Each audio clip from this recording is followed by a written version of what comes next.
But of course, I got a few questions about it, as always. I got a few questions, but I'm gonna go ahead and play it first. So let me go ahead and grab that video footage. I can't believe this is episode 30. This is episode 30, man. This is 3-0. We in here, man. We've been rocking this thing, man. I'm telling you. Indeed. Wait till one of these networks out here try to pick us up. Just wait. Hold your ground.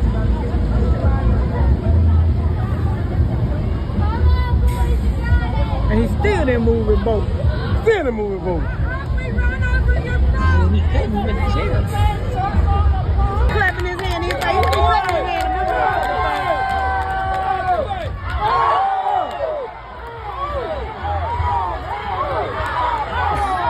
That was the hat toss.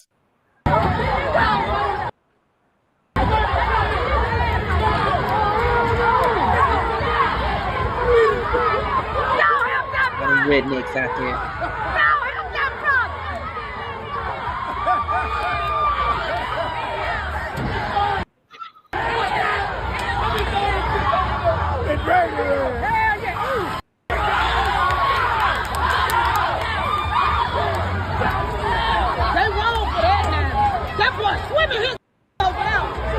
That boy swimming.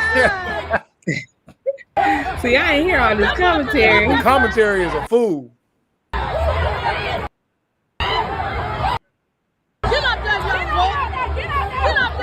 Young boy.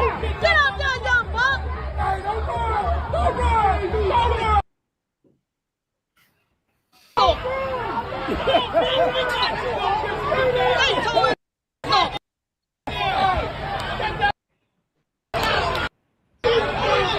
We got action, baby. He ain't finna do nothing. Arrest that. Oh, Lord. You never got it. Hey. He want more action. More action. Young boy slammed over there. Swim though. Did you see him take off in that water? Your boy finna go get him. Hell yeah. Hey, your boy swim. No, don't stop him now.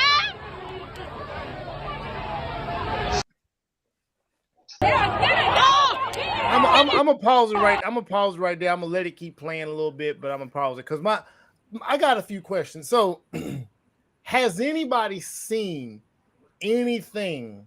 Okay. First of all, I want to ask you. First of all, when y'all saw this, how did y'all feel initially?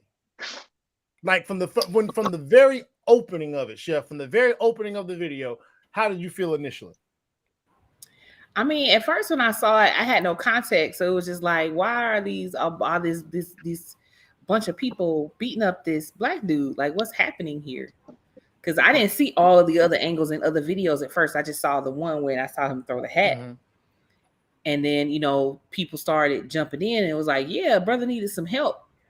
So initially it was just like, okay, here we are with another race war, where a bunch of white folks have jumped on a black man. Of course, sometimes you have to reserve how you feel about it right away, because sometimes it's justified and sometimes it's not. So that's when I immediately start seeing people's posts about Montgomery, and it's like, wait a minute, I got to dive deeper into this and see what's happening. And that's when it was just like, oh, okay, these are my people. It was justified. That what happened, the initial jumping wasn't justified, but what happened after was absolutely justified. Okay. Well, Frank, when you first saw it, like the initial parts of the video, how did you feel about it just initially when you first saw it jumping off? I felt that.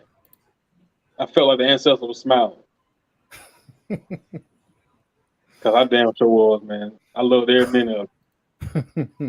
Every minute of it, man. Like it was broken up, man. It was like finding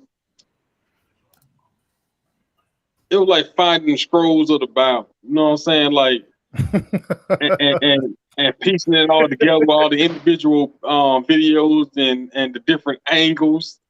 So I think I probably got like all of them on my page, man. Cause I was just collecting them. Oh, I saw the rest of them. It was on and popping I in. was just collecting them, man. So once everything was kind of like pieced together, it was like, oh yeah, boy, they worked for that. They earned every bit of that. I ain't feel sorry for that woman. I ain't feel sorry for how old them white folk were. Something should have got broken. So if you ask me, they ain't do enough. I think they held back too much. So just man, like it was just a great time to be black.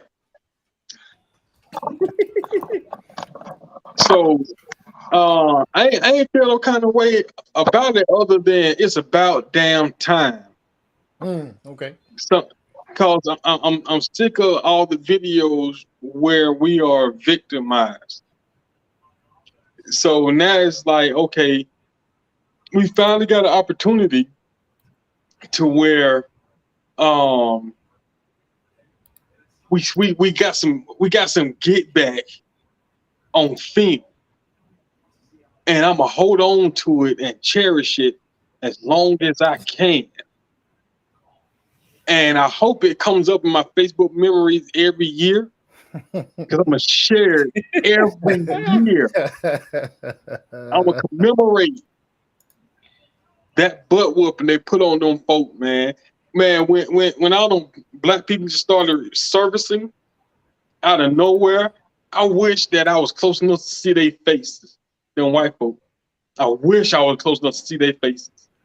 In one of the videos, where the four black guys came skipping down the dock with their shirts off, and them two white boys, they was. You know what? I know you're gonna get to it, so I ain't gonna bring it up. Got to see it, man. But I can see the fear in their faces, man. And one of the white boys, all right. So I'm shut about this, man, because I'm talking all night about this. But one of the white boys, he tried to. You can see him. He was the last one to get off that little raggedy boat they was on. He was the last one to get off, and you can see he was looking like, I don't know about this. But he felt obligated to jump off. So when he did, he wanted to be the peacemaker. It seemed like when when him and Salmon Shorts, Salmon Shorts, wow, yeah, that when that white boy kept when he came out and it was just the two of them in front of those them four black boys. So one on the skinny black guy with the black jeans on. So you know if a nigga out there with no shirt on and some black jeans in the summer in Alabama, that nigga out there trying to do some damage. So he swung on the scared white boy, and when he started catching them, he started getting his head knotted up. This nigga dove in the water. That nigga said, hell no. I don't want it. I ain't here for that. Hey, you know what to do. Get on out of Dodge, sir. Go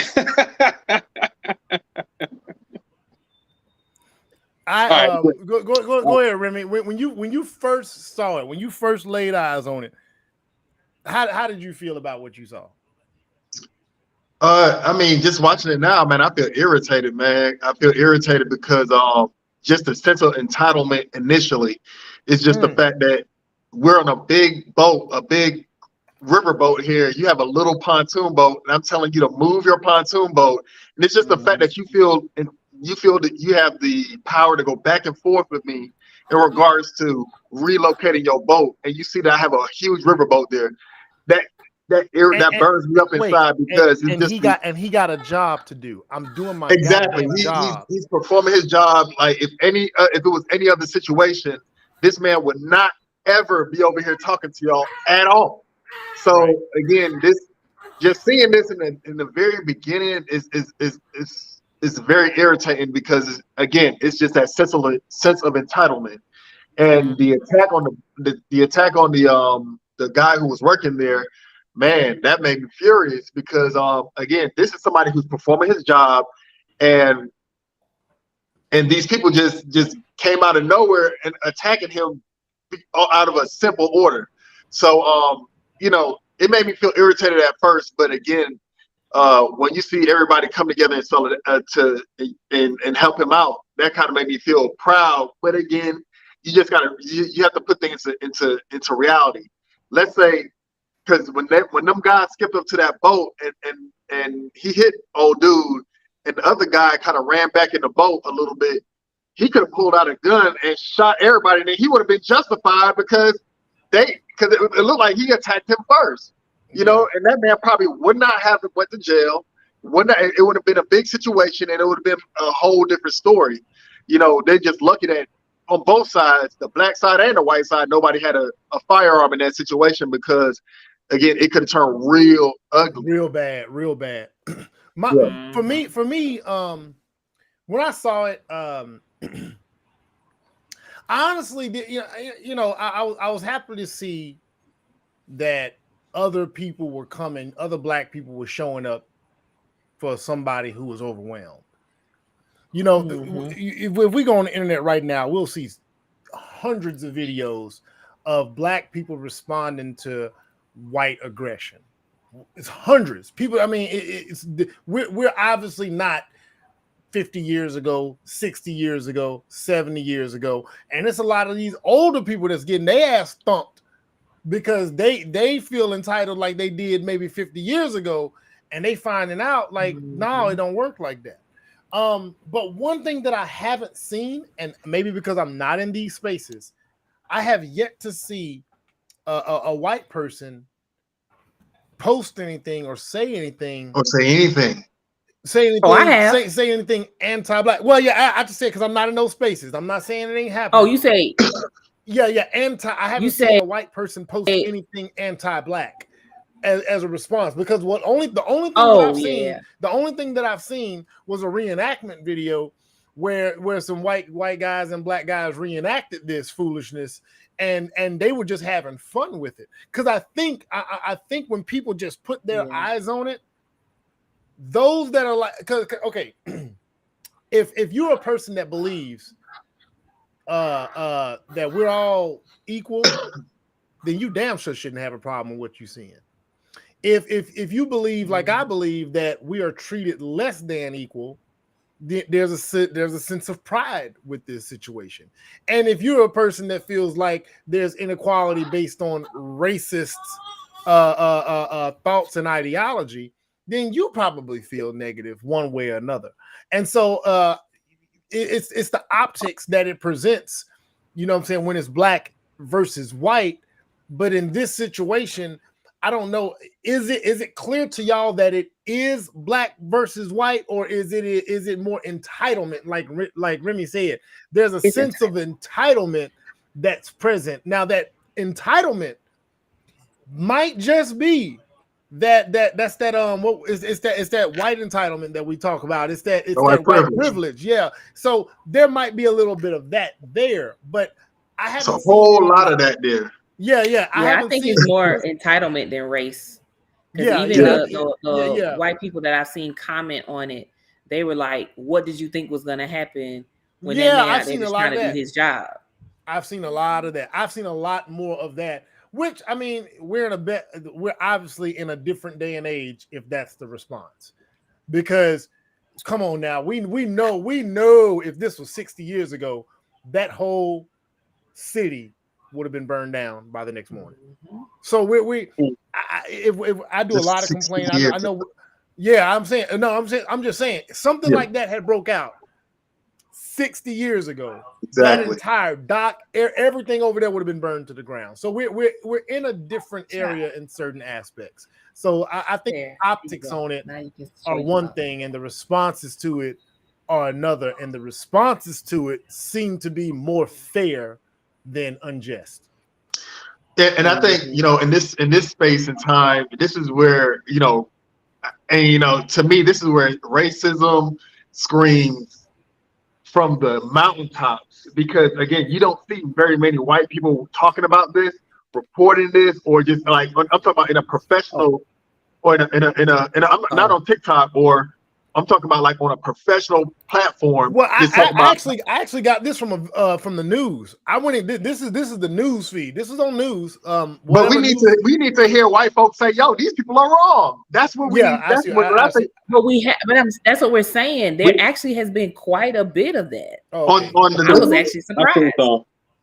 I've seen a lot of it on TikTok, but I haven't seen a lot of it on like national TV, where because on national TV, if a black person did something, they're gonna say, "Hey, this man was wrong for this and this reason." On national TV, we haven't seen one white person say, "I haven't seen," and then I haven't watched the news that much, so I don't know.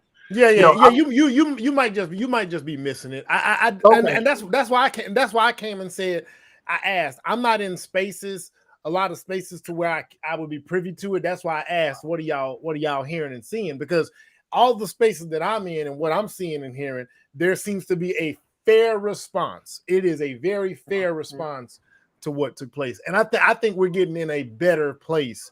We ain't there yet by any stretch, but we're in a better place than what we used to be. The only thing I've seen was a few people talking about a white woman getting hit with the chair.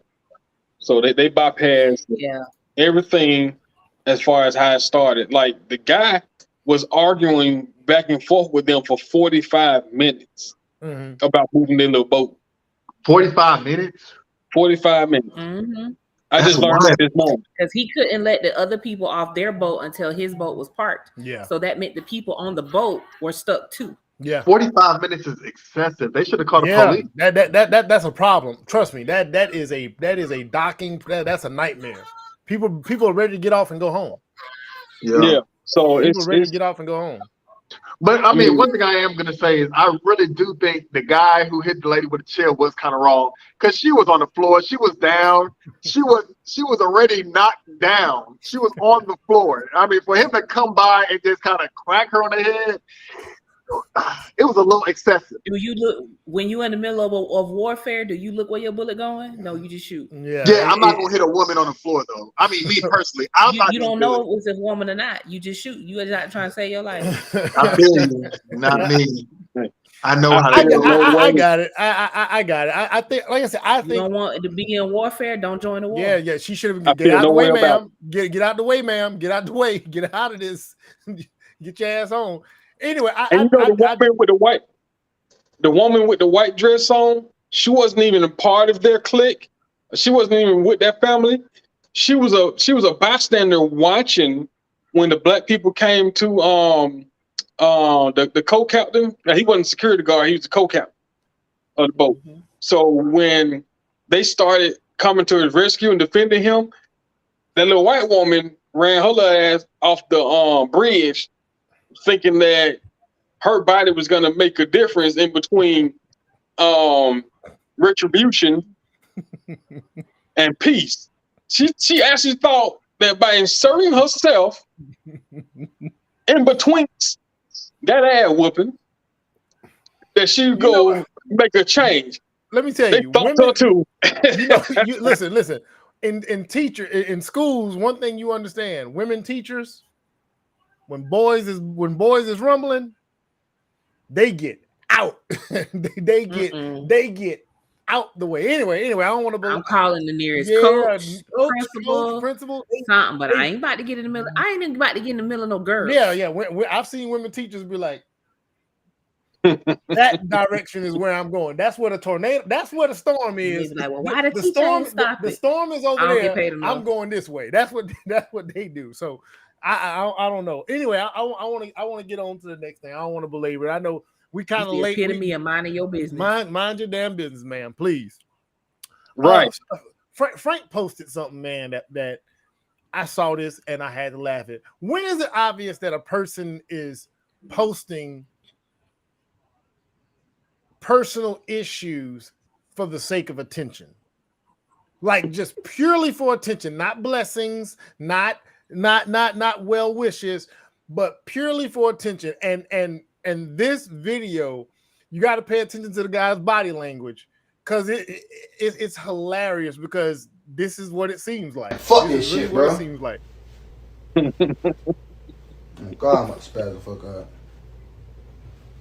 I feel like dying. I feel like dying. Dying. This shit always happen to me, bro. Fuck. I'm about to just give up. If I die today, probably nobody will miss me. He looking at the camera like a person looking at the post. Here you go with that weird ass shit, bro. What you need, bro? So what? What you need? Nothing, bro, man. Fuck, man. I'm just my check didn't hit, bro. They had a whole $20. Listen. So look, I'm. When is it obvious? When is it obvious that a Every person time. is no? Okay, hold on. I want to say this Pretty because obvious. let me tell you something that I think is personal. I think a person's health is personal. However, the manner in which they post makes a difference. Now, I've seen a few sisters, but one in particular that I'm really cool with.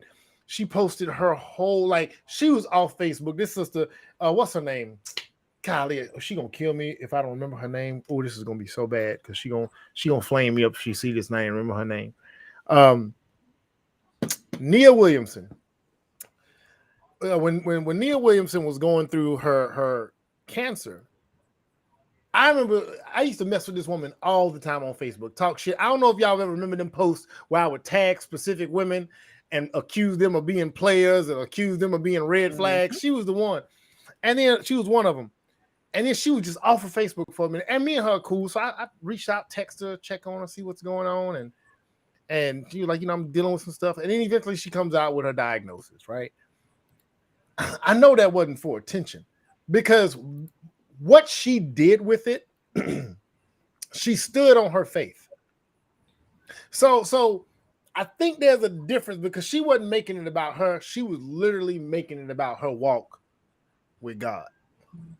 That's different. So I want us to kind of separate when a person does post about personal issues for their own, for people just to put eyes on them versus those that, now, when I see somebody, they just post a picture and they just laid up with tubes coming all about them or something. I don't even ask what happened. I don't even ask. I don't. And when I see the random post where somebody says, "Oh my gosh, I'm just so tired of such and such," I don't even ask. I just keep it moving. So when is it obvious that a person is posting their personal issues to get attention, like strictly to get attention? When your ass is out and you shaking, I've deleted every single person that across my timeline that's showing body parts and twerking. They gone, man. Like it's, I done seen this same ass every day. That's just to get attention. That's not a personal issue. That's just strictly for attention. That's strictly for it. But I'm talking about when are they person like old dude. Like if you look at the video, like yeah. I know what you mean. Yeah, you see what he's doing? He's like, man, I'm tired. Shit, bro. Look, fuck this, bro. And he just looking. Like the post is like, fuck this shit. Like the post might be just like that. I don't post it strictly for attention, but I've made posts and if it don't get the reaction that I like, I'm like, oh, let me reword this shit. Let me pull this shit back and see this again. Because I think to a degree we are posting to get reactions. I think to a degree we're all posting to get a reaction or dialogue. But when is it like you just posted F this shit and you just hoping people just dive on the post so you can interact? Like, girl, what's wrong? Yeah, girl, what's wrong? What's going on? I don't do that. I'm just tired of living. No, little mama, don't say that. No, brother, don't say that. No, you beautiful. Why would you say that? Why would you post that? Like, I've seen it. I've seen that stuff. And if I don't know you, first of all, anybody I know personally, they never do it. No person I've ever known, and I've had my closest friends go through some shit. They've never done that. Never done that. So I know all people are different. So like Frank, when you see it, what do you do when you see that stuff? Keep scrolling. you don't even, do you laugh? No, I don't do nothing. I just keep going. I just keep on scrolling, man. Okay, so I come to a place to where I really don't like seeing negativity on posts. So because it's like when I'm going through stuff, I don't want anybody to talk to me. So I treat other people the same way. Because I don't know what to say to them. And the reason why I've become like this is because at one point I had seen so much negative stuff, like everybody just going through something. Yep. So it was like, man, I don't want to see this. Like I feel for you. It's real to you, but I don't want to see it. So I just zoom past it. I read the first 2 or 3 sentences, and I can tell where it's about to go. I zoom past it. So the ones that I spot are like the habitual ones, to where they'll have like a series of "woe is me" posts, and then a couple of hours later, they posted something like they at a bar or something, or they at a party or something, or they just out. So I'm just like, well, wait a minute, you were just crying. Not saying that you're supposed to stay in a certain mood, but at the same time, I'm just like, damn, that turned around quick, didn't it? Okay, but what if, Chef, answer me this. Do you think in this day and age that maybe that helps some people with some of what they're going through? Social media being that does. Okay. It does. I'm one of those people who my Facebook wall is kind of like my journal. It is. But I think you're so transparent in your stuff though. It's not vague. It's not. I think that's the difference in what you do and what some people do. It's not vague. You just like, I'm finna wear this shit. I don't like this person I'm raising this kid with. They suck right now, and I wish I made a better decision about it. And if he see this, oh well. Like, damn. Pretty much. You know what I'm saying? So you're so transparent. People identify with transparency. They're like, man, we've been there. But when you just vague, like, man, it's hard out here for a pimp. Well, like, please just pray for my family. Well, they say it's hard out here for if a person say it's hard out here for a pimp, I might tap into that one. If a brother ever posts, man, it's hard out here for a pimp, I might be like, hey, bro, hey, say no more. Say no more. It's a struggle, bro. Get out the game. Just get out. Get out before you stroke out. Get out before you stroke out. Stupid. The reason I'm so transparent is because, like, in the past, I've had people reach out to me and say, you being able to talk about your walk has helped me walk with mine. Absolutely. Even though I can't publicly talk about it. Absolutely. So a lot of times I don't post just for me. I post because there are people who are struggling and they don't have an outlet, and they may feel the same way as I do, but they don't feel like they have the courage to speak on it. So, it makes them feel a little bit less alone. I don't post for attention. Like, when I say what I got to say, I don't come back looking to see who liked and none of that. If somebody asks a question or say something, I'll reply, or, I'll do my little hearts or whatever, and I'll keep it moving. Because usually when I'm posting something, especially if I'm posting the after midnight, I'll be in my feelings.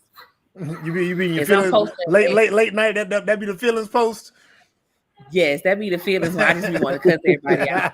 Because if I don't post it on Facebook, he about to get a whole paragraph and a couple of them. So gonna wake up at 7 o'clock in the morning. So he getting saved. So Facebook is saving him from getting Leviticus. Pretty much. Getting Leviticus in his messages. Okay, you know what? Pretty much. You know what? Because he like straight up told me, like, I be starting off my morning with an anxiety attack from your doggone man, bro. Listen. Oh well. There's nothing that will blow your day up when you get a notification and you got Leviticus in your damn messages. You be like, God, and you just be like, and then you do I read this or do I not? And if I don't, Man, and I go in. I have like 10 posts where I done run out of space. I'm like, and drop all of that at 3 o'clock in the morning. I'm like, listen, I've got Leviticus in my inbox before, and I'm like, where do I start? Maybe you know what? Maybe because it wouldn't be if it was like an email form and on my screen and an email at work, it probably wouldn't look so bad. But you know, it looks really bad when it's shrunk in this format and it's just running. And I'm like, that looks like a lot. Like, what's going on? Send me an email, goddammit. Oh, if it's an email, you gonna scroll a couple times. It'd be worse. It'd be worse if it's an email. I type faster than I can text. Oh damn! So yeah, so you saving them when you even so either way, just take Leviticus. I'll post and just be like, niggas ain't shit, and then I'll move on. Yeah. And but I don't necessarily sit there and want anybody to ask me any questions, right? About it or anything like that. It's just this is how I'm feeling in this moment, and if I don't let it out, if I don't give it life somewhere, it just sits inside, and it's gonna come out. It's gonna come out as a. Yeah. It's gonna be an avalanche on somebody. Yeah, I dig that. I can dig that. All right, I can dig that. So, but yeah, the people who like about to kill themselves every 5 minutes or they need gas money all the time. I want to help. I do, but at some point, it's just like, okay. I'm a problem solver. So if you have a problem, let's work toward a solution. But if I just hear you complain all the time, I don't want to hear shit no more.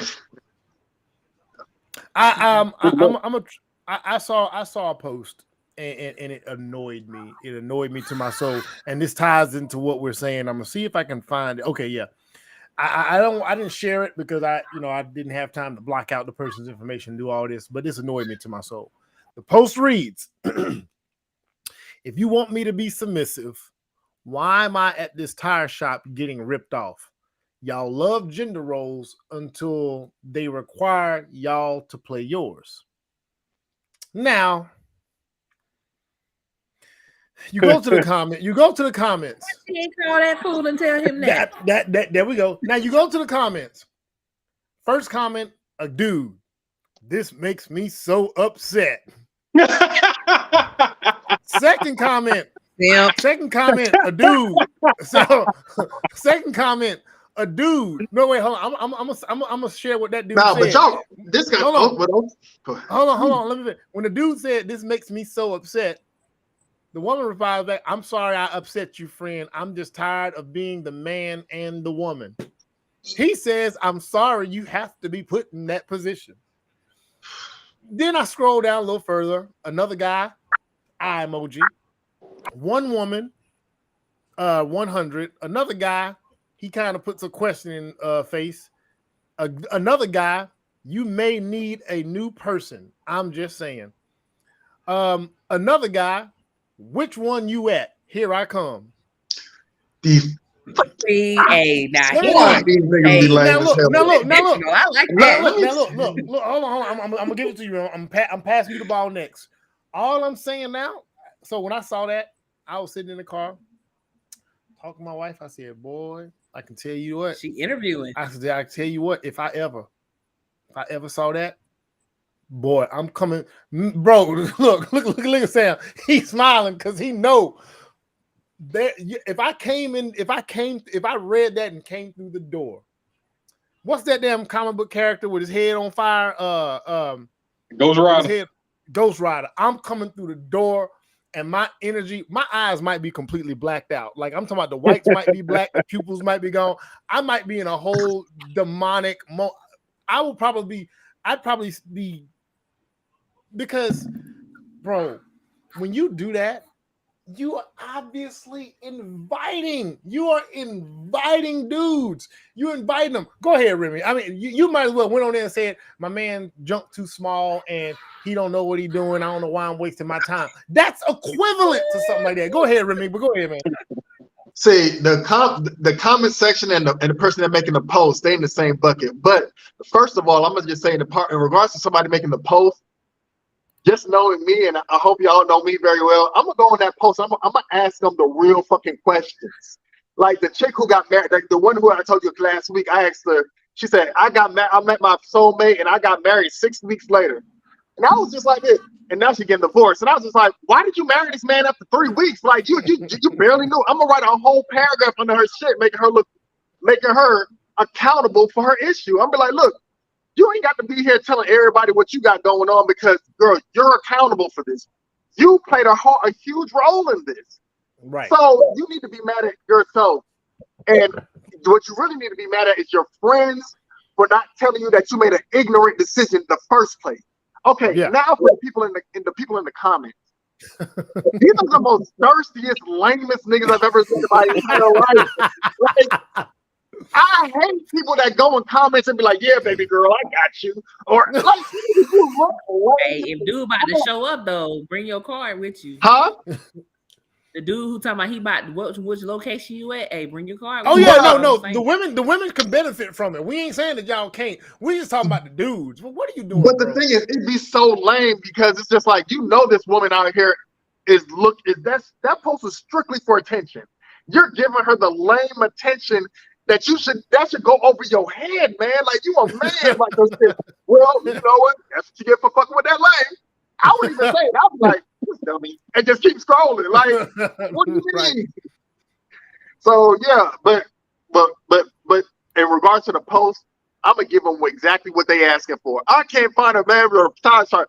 Well, why are you at the tire shop in the first place? If your dude, why don't you ask him to take the car to the tire shop? Well, he ain't that type of dude. Well, girl, why are you dealing with him? Yeah. Why are you? Because you knew that before. Yeah. And if you're at the tire shop alone, ain't even no need to make no post. The post would be like, I'm single and I'm at the tire shop. You should be trying to holler at the man at the tire shop. Like, they're going to be attention seeking. Like, I'm not going to do this. Go ahead, Frank. Tap in on it. Man, I was assuming that she was single. So, I mean, you mean she got a nigga at the house? And she had and that's what she's posting. Like, come on, don't do that. Exactly. Yeah, that's the thing that those idiots don't realize. It says more about them than it do about the person they trying to call out online. Exactly. My first thought would be, but you with that nigga though. Mm-hmm. And you're gonna stay with him too. After you vent, you're gonna and come home from the tire shop after you done got raped by the tire man by paying the price of 4 tires for one. You gonna stop by Wingstop, grab some wings, and take it home and feed that sorry nigga that you just venting about. So I don't want to hear it. You know, it's you're there though. You're subjecting yourself to this. Don't get online complaining about it. Because you knew that nigga didn't know how to turn. You knew he didn't know how to change a tire. Nigga don't know where the tire shop at. He don't know how to read the tire size. He ain't finna go deal with them people. He ain't like he want to play 2K with his homeboys. Huh? But he want to play 2K with his homeboys. But the thing is, I'm gonna be honest with you. And I'm being 1,000% honest. Most women who post this stuff don't have a man. The reason I say that is because as a guy that's vetting you or trying to see if you gonna fall into the scheme of my shit, I'm gonna look at your previous posts. And if you have anything like this in your past where you talking about somebody not doing something for you, like, bruh, like you putting your business out there for somebody to judge me in the relationship. So even if you put that before me, let's say you post me a week later, yeah, I'm going out with my boo. I'm the sorry nigga that was at the house waiting for you. I don't even know you. Like, this on the first day. Like, why are you putting shit like this on your Facebook?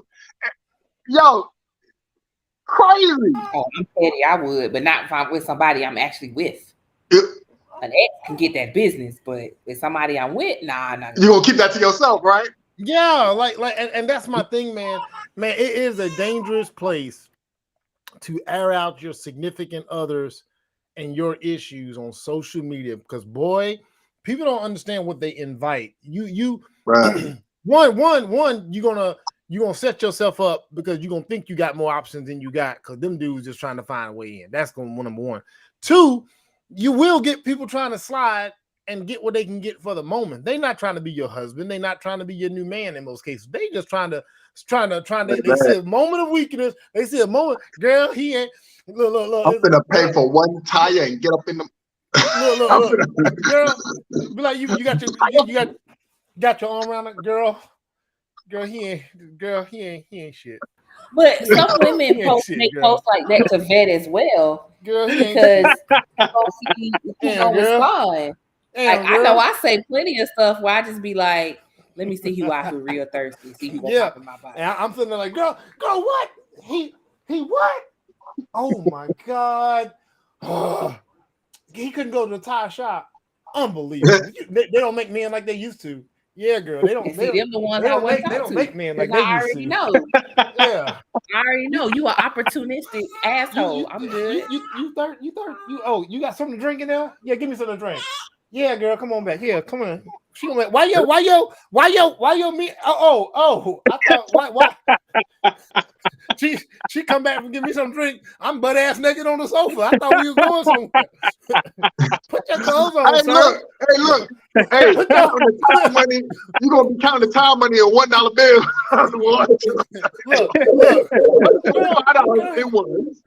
Girl, he ain't shit. And then go give me something to drink real quick. As soon as she come back, taking off my clothes and shit and getting ready. As soon as she come back, butt ass naked on her sofa, just ass out. Yeah, man, I know what I'm there for. I ain't trying to replace you, man. I'm just trying to substitute for a moment, just a substitute teacher, just for a moment. Because then when we done, I'm gonna say, girl, you need to work it on out with him, girl. Work it on out. Yeah, man, he ain't that bad of a guy. He just made a mistake. Have a conversation with him. Work it on out, girl. He just needs somebody to teach him. Yeah, girl. Yeah. He don't understand. Did he have a father? He didn't have no father. Girl, that explains it all right there. That's all. He wasn't raised a certain way, girl. Just have a conversation. Want me to talk to him? Yeah, I take him under my wing. Yeah, what are you talking about? Shit. Yeah, man. It's always an agenda. At any rate, I got another little quick scenario I want to dive into, and then we're gonna get into our long scenario. Because we want to talk about arranged marriages. But I got a question. Is it ever okay, in y'all's opinion, is it ever okay to date a friend's ex? No. Okay, so hold on. I'm gonna see what I didn't see this video in its entirety. It's only 2 minutes and 45 seconds. They posed the question. And so I don't know how. I know they make some distinctions, but so let's see what they got to say about it. In a recent survey of singles, 50% of men said that they date a friend's ex, while only 33% of women said they pursue a relationship with a friend's ex-boyfriend. Is it ever okay to date your friend's ex? See, I think it all depends how close you are to the girlfriend. Like, if it's your best friend, then obviously it's an absolute no, if you're very close to them.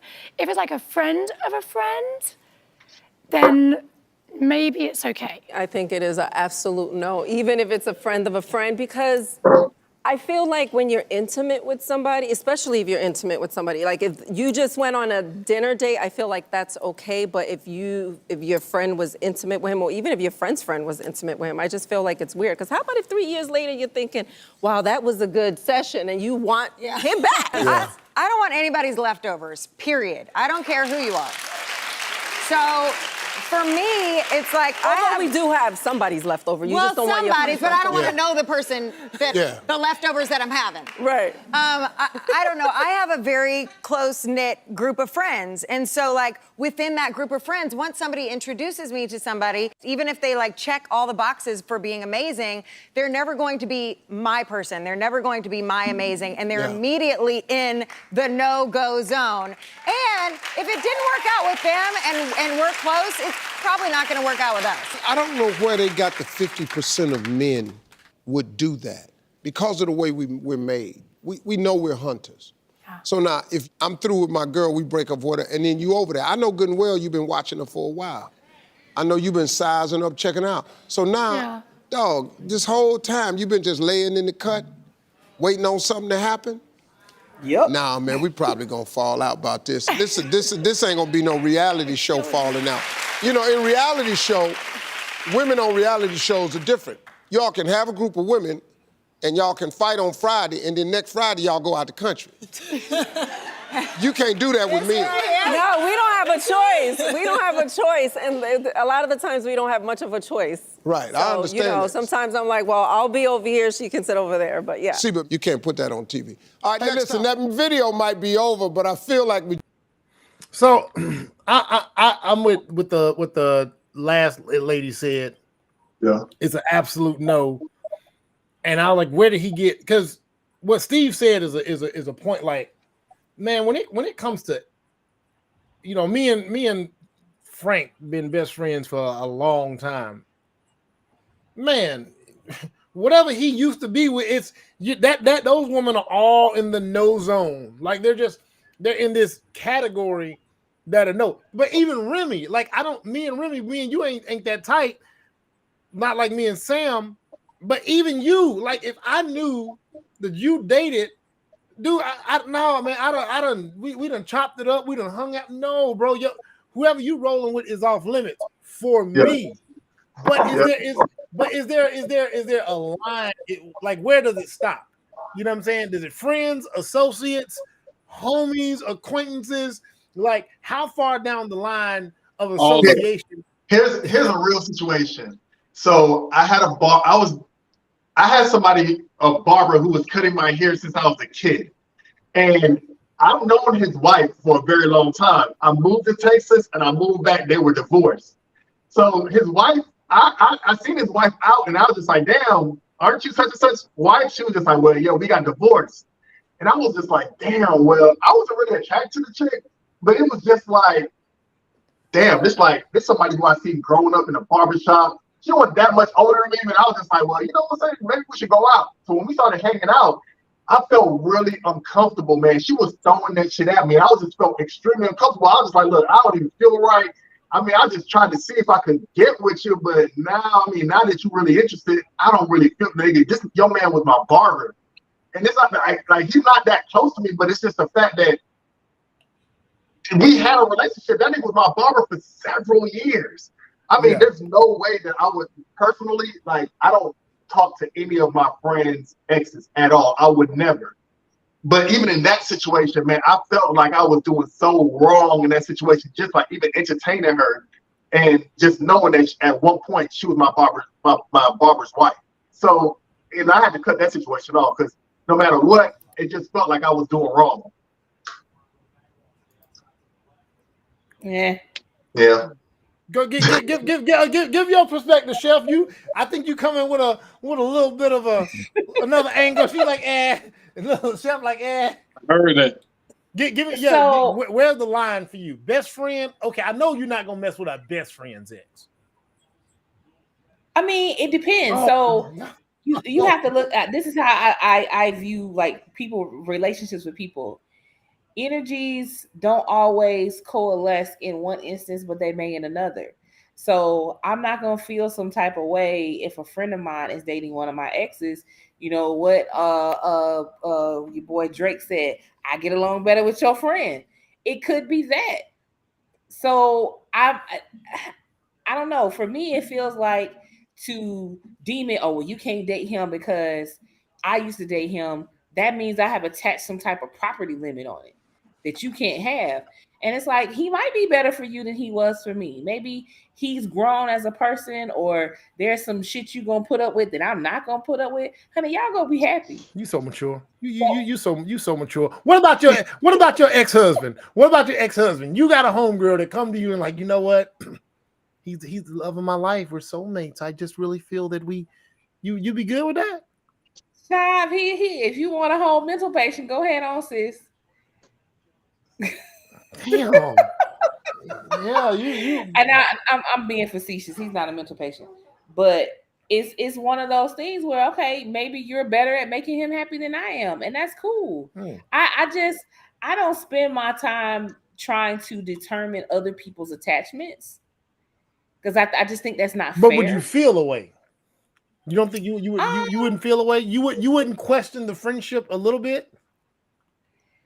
It depends. Like if you know my husband and I got divorced in March, and if you dating him in April, okay, now I gotta see about okay. If it's like 2 years from now, that's different. You know, y'all may have struck up a conversation in a meeting or something and decide to see where it went. Right. The timing means everything in that Okay. Because if it's like right after, then that means you just been sitting in the cut waiting. Right. If it's some years down the line or something, y'all go be happy. You know, invite me to the wedding. Look at her. Look at her being the mature one amongst men. But you know what? Frank is about to represent for the men. He about to be mature. Go ahead, man. I ain't that damn mature. I don't come close to it. Ain't no damn way that I'm gonna pop back up with something that my world already had. Thank you. No way. What? No way. First of all, because y'all be thinking about where each other penis done been. That's what it is. That's never crossed either. That's never crossed no man's mind. None. It's just the fact that I don't want anybody to be able to say they've been with my girlfriend or wife. Yeah. It's just that simple. Nobody that I know. Like I don't even want to be, even if I find your girl 100% attractive and I think she's a stellar person, it's just the fact that my homeboy could be like, yeah, I've been with that, or he could demean her in any kind of way. I don't want that at all. Like nothing. But that's a sorry ass homeboy. No, okay. Look. I'm gonna be transparent. To bring it up that way, okay, I'm gonna be transparent here. There was a moment, a guy I worked with years ago, long time ago, and he was interested in a woman. He was like, man, she dope, man. Every time I speak to her, she's a quality woman. She seems to be this, she seems to be that. I'm like, oh yeah, man. They used to be we used to kick it. And he said, what you mean I used to kick it? I said, oh, you know what I'm saying? A little jump off. In that moment, she was instantly, she had a scarlet letter on her. Bang. He was like, after that, she was all kind of words. I was like, bro, she was just wife material the other day. Not after you done been with her. Like, what does that mean?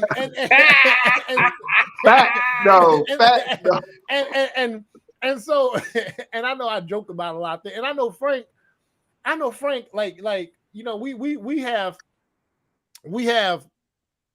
mutual friends. Well, he has friends that have, you know what I'm saying, Frank. You have a friend that was interested in somebody that I was involved with at one point, and I think you was like, hey man, I was like, hey bro, I was like, hey. And now she's been soiled. She's been soiled. They know by association. Yeah. Well soiled. No, you want to run behind. You don't want to run behind my wheel. My well been over there. Don't do that. Like I don't even want my homeboys to be friends with my girl. Like I want the first introduction is to be like, hey, how you doing? I want them when they see you, they see me. Like nice when they see you, hey, where's Remy? Period. I can't wait till we meet your girl. I'm like, hey, oh my God. And she gonna be like, get off of me. I don't know you. and I'm gonna be like, yes, babe. That's right. I met her twice. And was she like, does she have a standoff attitude? No, she was just like, hey, how you doing? Cause you like, my homeboy saying, well, I was like, hey, how you doing? No worries. I'm gonna have a talk with her about that. Check that friendly shit. Yeah, check that. Do that friendly.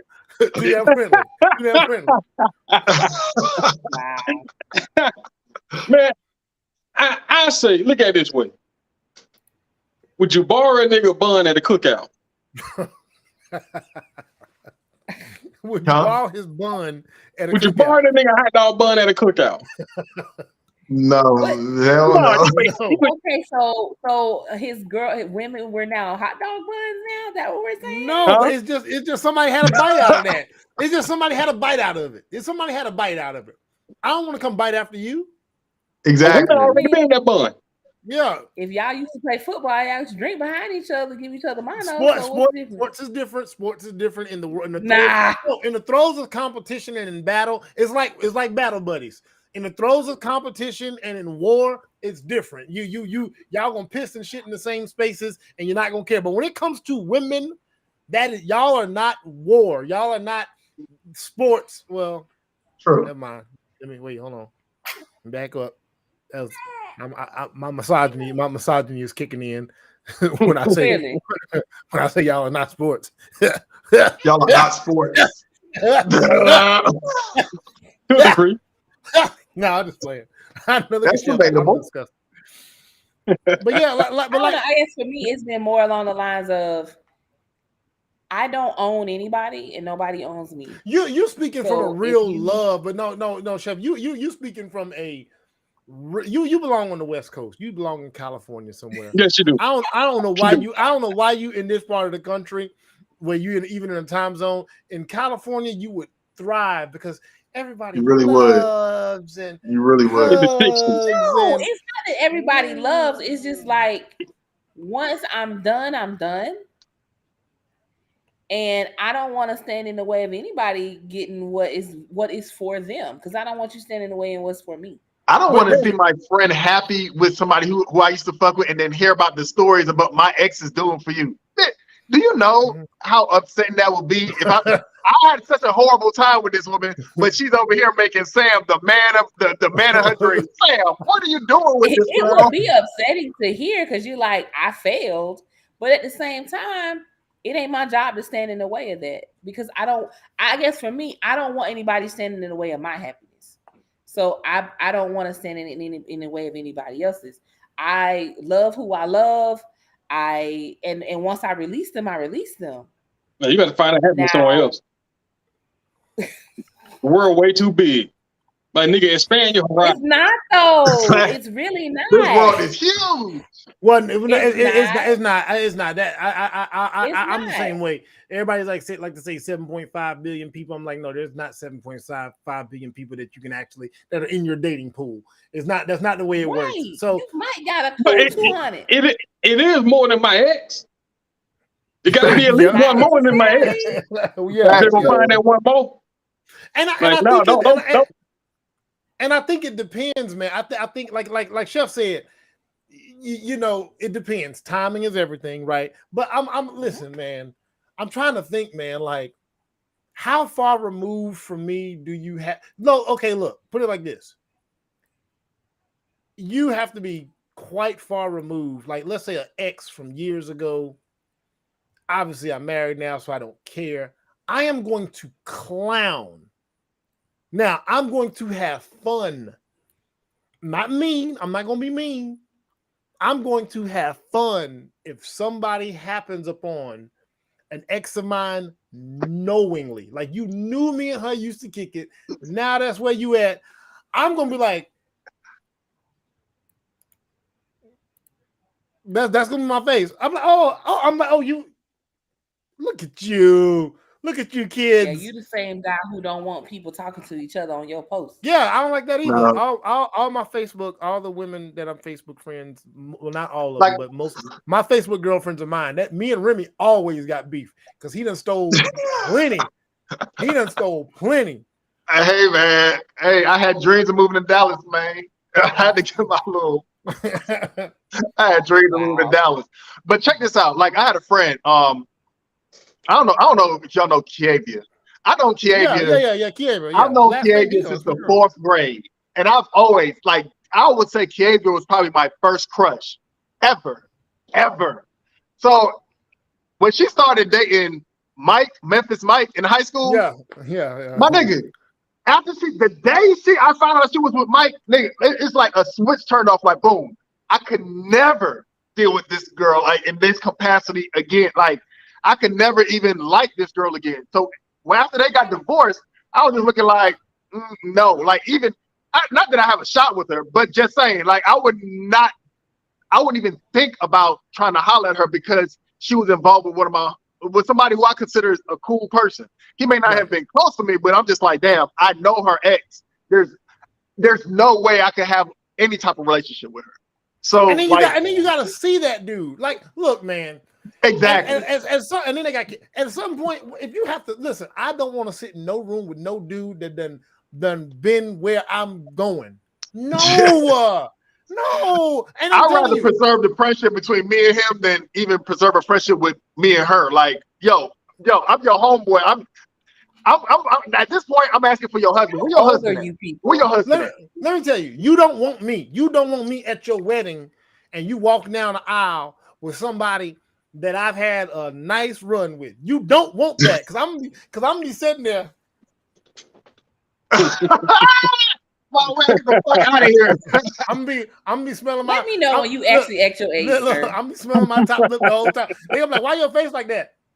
Smelling my top lip. Smelling your top lip from what? Oh, bro. Memories, my nigga. Memories, my nigga. I could show up to any of my ex's weddings right now, and they woman would never know. That's sweet. That is sweet. That's cool as hell. But two, I typically have only dated men that I was friends with prior anyway. Yeah. So it's once the relationship ends, the friendship typically stays. See, man, it makes you look lame. It makes you look lame. Man, you're a lame nigga.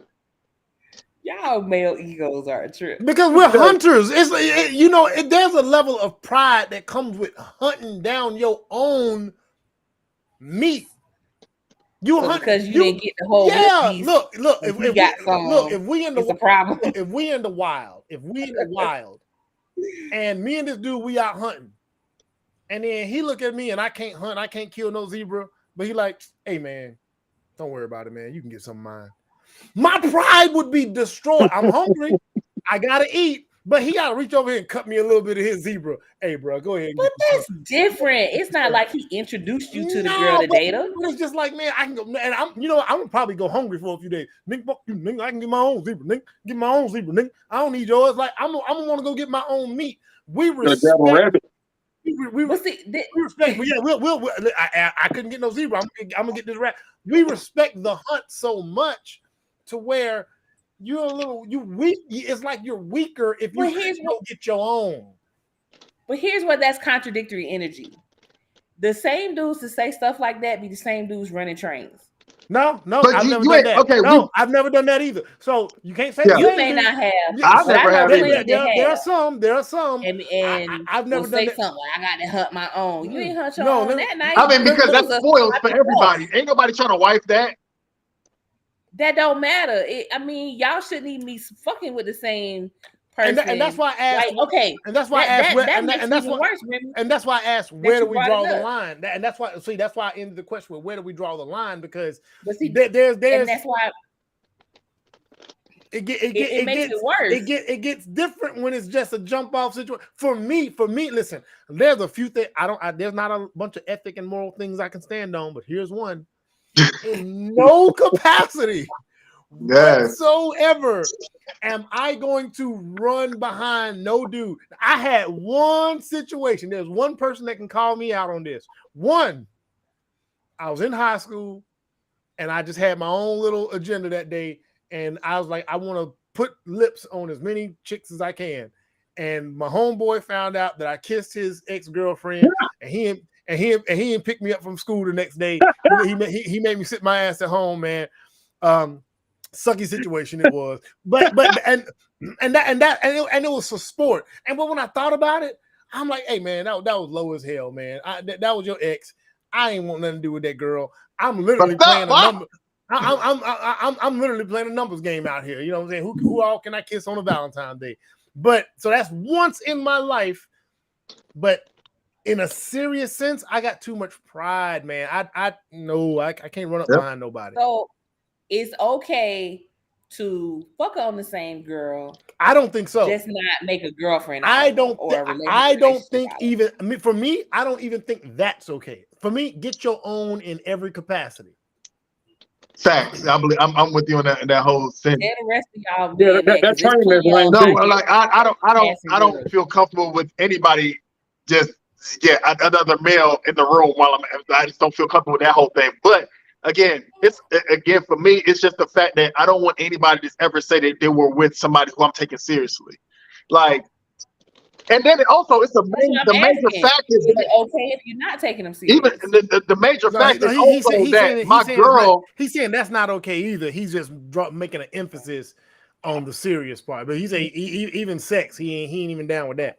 But beyond that, it's just the fact that my girl is even attracted. I know that my girl is attracted to somebody else because the other person in the room because they were with them.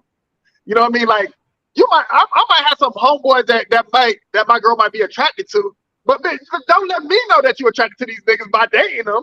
But shit, like, don't let me know. Like, okay, you might feel something because you might have some homegirls that I'm attracted to. But I'm not gonna be like, yeah, I fuck that bitch. And I don't want anybody in this room to say, yeah, they had their way with my girl. It's just that kind of situation. Let me tell you something I've observed, and this is some magical shit, bro. It's magical when it happens. I've been in a room with a woman that I was dating, and we were in the same place with other women that I had casual encounters with, and that woman was able to tap into that energy. Women can tap into the energy of a room, and they know which women are checking for you, and they know which ones you done. I've had women coming to me, you fucked her, didn't you? I'm like, what? Or it ain't hard. So y'all, men, we're not energy observant like that. Y'all, nigga, I'm energy observant. He said y'all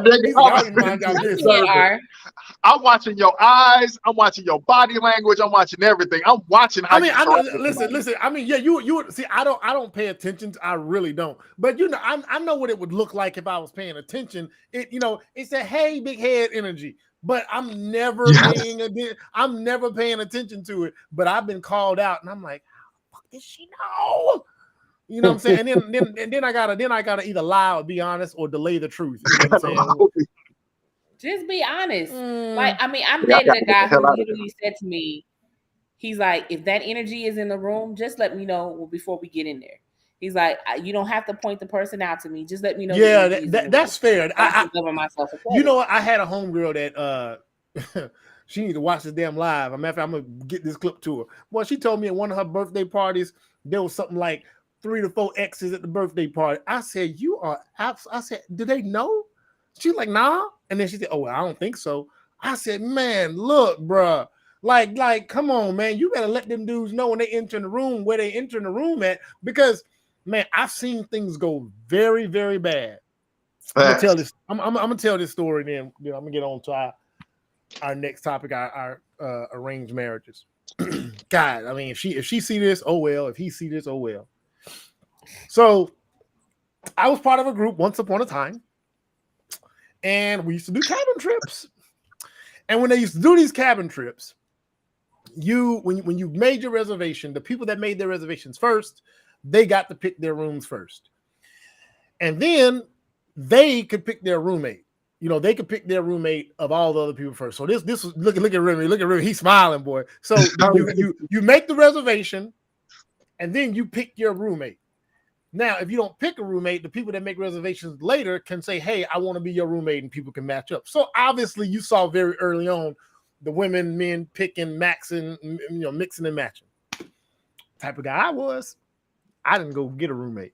I said, I want to go sleep in the common area so I can meander around. But it's not about me. Anyway,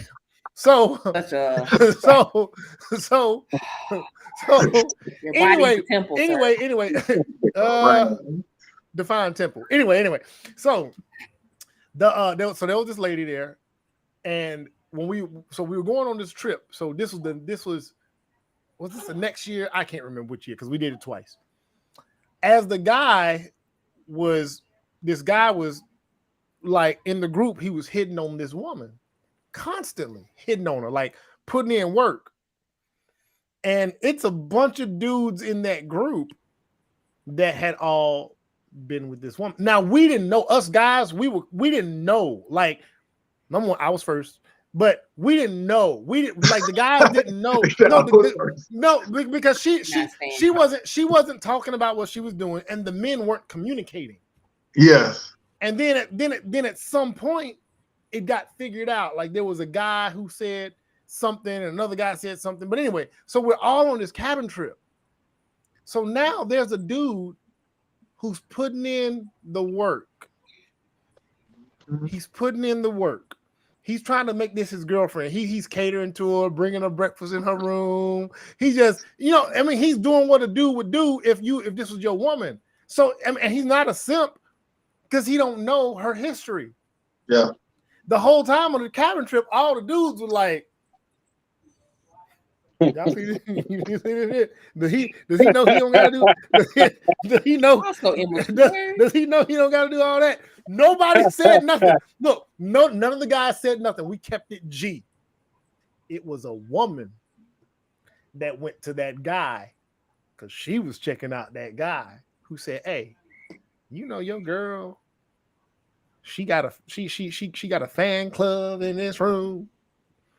She got a she's a woman dimed her out." And when we got back to Atlanta, the dust settled. He went into the Facebook group and he let off. He was just going in. He was like, I can't believe I embarrassed myself. I can't believe this woman had me out there. She should have maybe told him, hey, I had a little bit of freedom and fun. Hey, and these guys are gonna be there. You know what I'm saying? Because ain't nothing work like the men. We never said anything. We never said anything to her. We never said anything to him. It was somebody saying niggas messier than women. No, it was the women. Let me just say this. Somebody in that cabin was talking to her through text. Somebody was texting that motherfucker in the cabin like this. Because I'm gonna tell you, the thing that's on everybody's mind, if she's in that cabin, is saying, hey, you know what? It happened one time. Maybe it can happen again. Every guy that she been with in that cabin was hoping to be with her again and was looking at that nigga as a cop block. Not me. See, that's what's messy right there. It's like, but yeah, I see what why would you go to an overnight thing with a bunch of men you done slept with? That's too much. Yeah. It'd be something if we had like a network meeting, event or something, somebody's birthday party. But y'all spending the night, sis, you knew what was gonna happen. She was hoping for that train. Gonna find out. That's when you have participants willing for the train. That's a train participant. Not. I will say this. Now, you know what? And I don't want to. If this sister sees this. Okay. I'm sorry. No. Real talk. Honestly, this sister was fresh out of a divorce and was just living her best life for a couple months. She had her wild summer. She just had a wild summer. It's just that when fine, it's just that when wild summer is the same. You don't sleep with you don't do it within a small circle. You got to make sure that you got to make sure if you don't have we in the city of Atlanta. That's a big city. You as small as the dating circles can be, you can move far enough outside. Like, okay, it's a Facebook group. Only if you deal with one person in that group, there's nobody. Everybody's off limits. Everybody's off limits at that point. Period. I don't even talk to people in Facebook groups. Period. I wish I would have abided by that rule. That would have saved me a lot of pain and suffering. But anyway, we're gonna go to the next subject now because yeah, man, I've you out there knocking off dudes all in the same group. You might as well have let them run a train on you. I mean, Jesus. Yeah, I mean, you know what I'm saying? Hey, listen. You know it's sad. Like dude said in that last in the last live we did, the thing that I love about women the most is that freedom, and I judge them off of it just the same. It's just bad. It's just so wrong. So wrong. It's just not right, but it's so good. It's just, y'all understand. It's such is life, Well, I said wild cabin parties are common. Anyway, so arranged marriages, man. We've been meaning to talk about this. I want to get y'all opinions on it just really quick before I play the video. What's y'all thoughts on arranged marriages, and could the Black collective, could we actually benefit from it? I don't trust my parents to pick out the good mate for me. Fuck that. All right. Frank, they can't even pick out good mates for themselves. Period. Let alone their children. All right. Chef, give me your thoughts.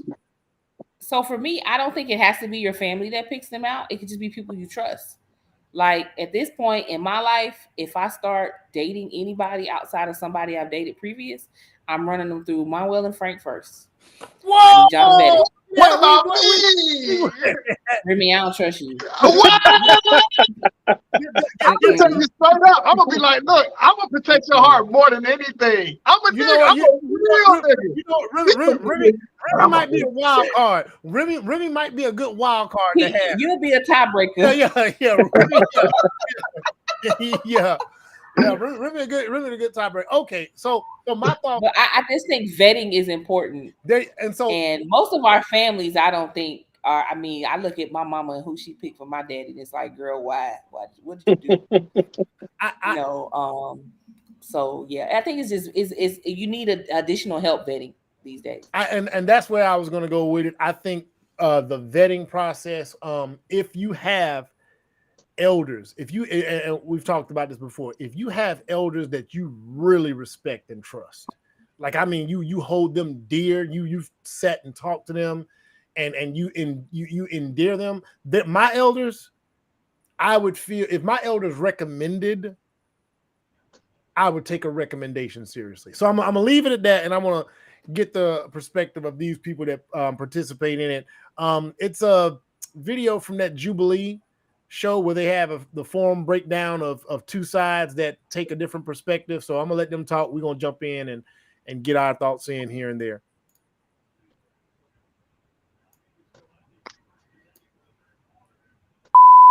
I'm Ragini. Time of staying with someone before you've really discovered all the layers of All right, here we go. Well, I'm about to let it play out. I was gonna speed it up. I'm Ragini, a director at Jubilee, and have been making videos here for over a year. For those who can't tell, I'm an Indian, and in fact was born and raised in India. So to bring some shows back to my roots, I flew to New Delhi and shot a few episodes with the help of a great crew. Very excited to share the first chapter of Jubilee in India. When I'm speaking to someone, I'll open up layer by layer. Do you really want to commit to a lifetime of staying with someone before you've really discovered all the layers of the person? Yeah. Because 3 layers down, you might realize that you found a layer that's a deal breaker.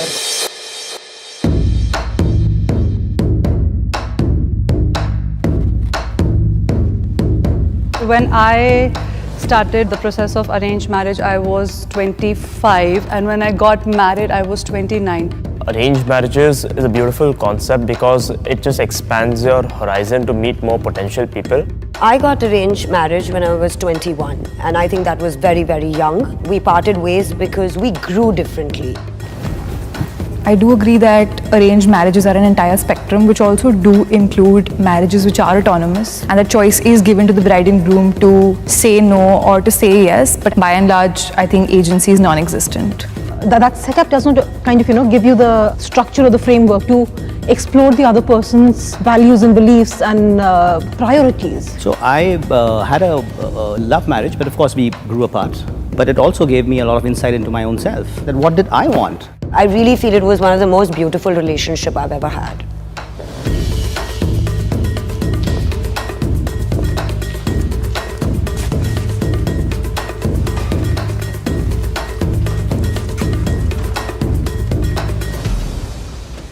Hi, I'm Reena.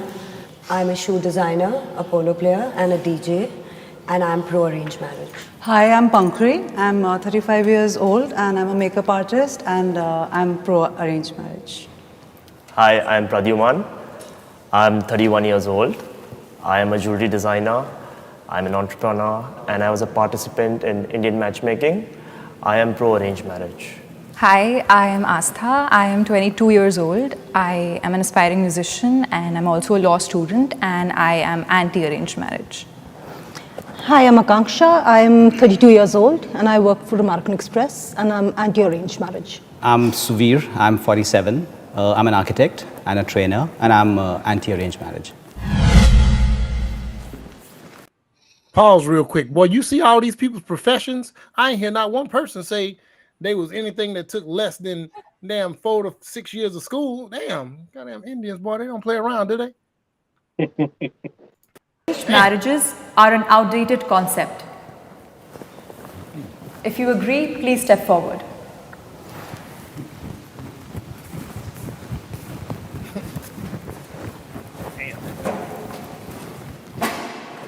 We've evolved, the societies have evolved, and there's a lot about freedom and expressions, and I want to have those fulfillment.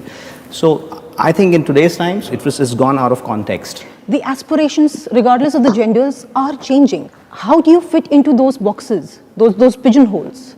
You cannot expect that I change my entire sense of style, my personality, the way I express myself just because I've married you.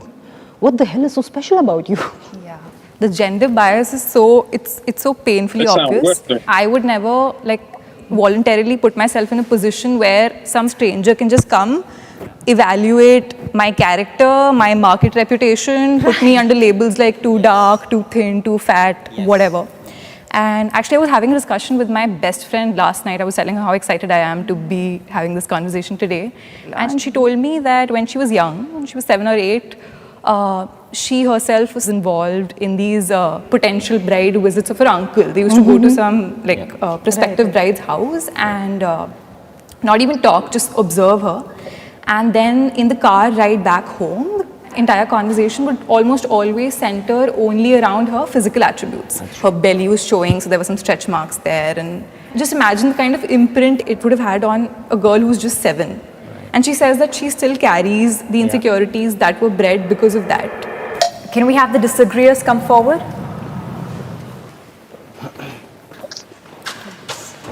Globally, arranged marriage is 60%. In India, it's still 90% with 1% divorce rate.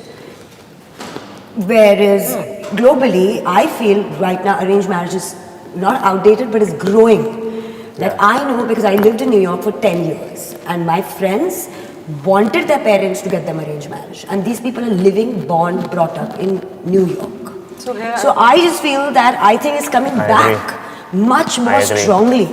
I mean, just having his show is a very big sign that in this day and age, this show has shown that even educated people are asking their parents because they believe that these values are also important. Love alone is not important. Okay, I've been on the online dating apps as well. I'm having a great conversation with this girl. It's going wonderful, like soulmate kind of conversation, right? One day, my data is off. I'm in some no network zone, okay? She thinks that, okay, what's happening? There's no response to it. Like, this person is not interested anymore. To continue that conversation ahead, okay, there was a drop rate of 95%. After a year, I was like, listen, I can't give so much of time trying to have this conversation with someone, and then suddenly it goes away. Arranged marriage really helps because the person is constantly obliged, okay, that speak it through. When I'm speaking to someone, I'll open up layer by layer, and that layering takes always some time. And when you have a support in terms of someone telling you and guiding you, it works wonderfully. I have a question for you. Just a question to him. I wanted to pause right there because he made a really good point. So he was saying how, using the apps and in the dating game, how quickly it drops off. And he said 95% of the time, you don't got a connection, you don't respond fast enough, that the whole situation just kind of bottoms out, which is which so many people have talked about with online dating. If you've done online dating or did the dating apps, that's a thing. It will be hot one moment, and then if it goes cold, it's done. And what he's saying is like, he don't got the time to waste. So he thinks it's a better idea to go ahead and do the arranged marriage thing because those people can vet. They're obligated to continue through the dating process to see what it's going to be. I think that's beneficial, but again, they have that culture and they have that support system set up to kind of make it to where, like, all right, y'all are trying to really see if this is your match for life.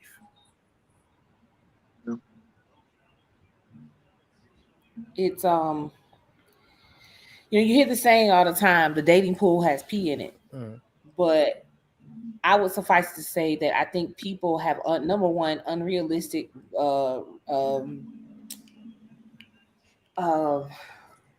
what's the word I'm looking for? They have unrealistic expectations. They also have unrealistic qualifications. So not only are they expecting too much from the people they're trying to date, I believe, they also are thinking that they're more prominent than they really are.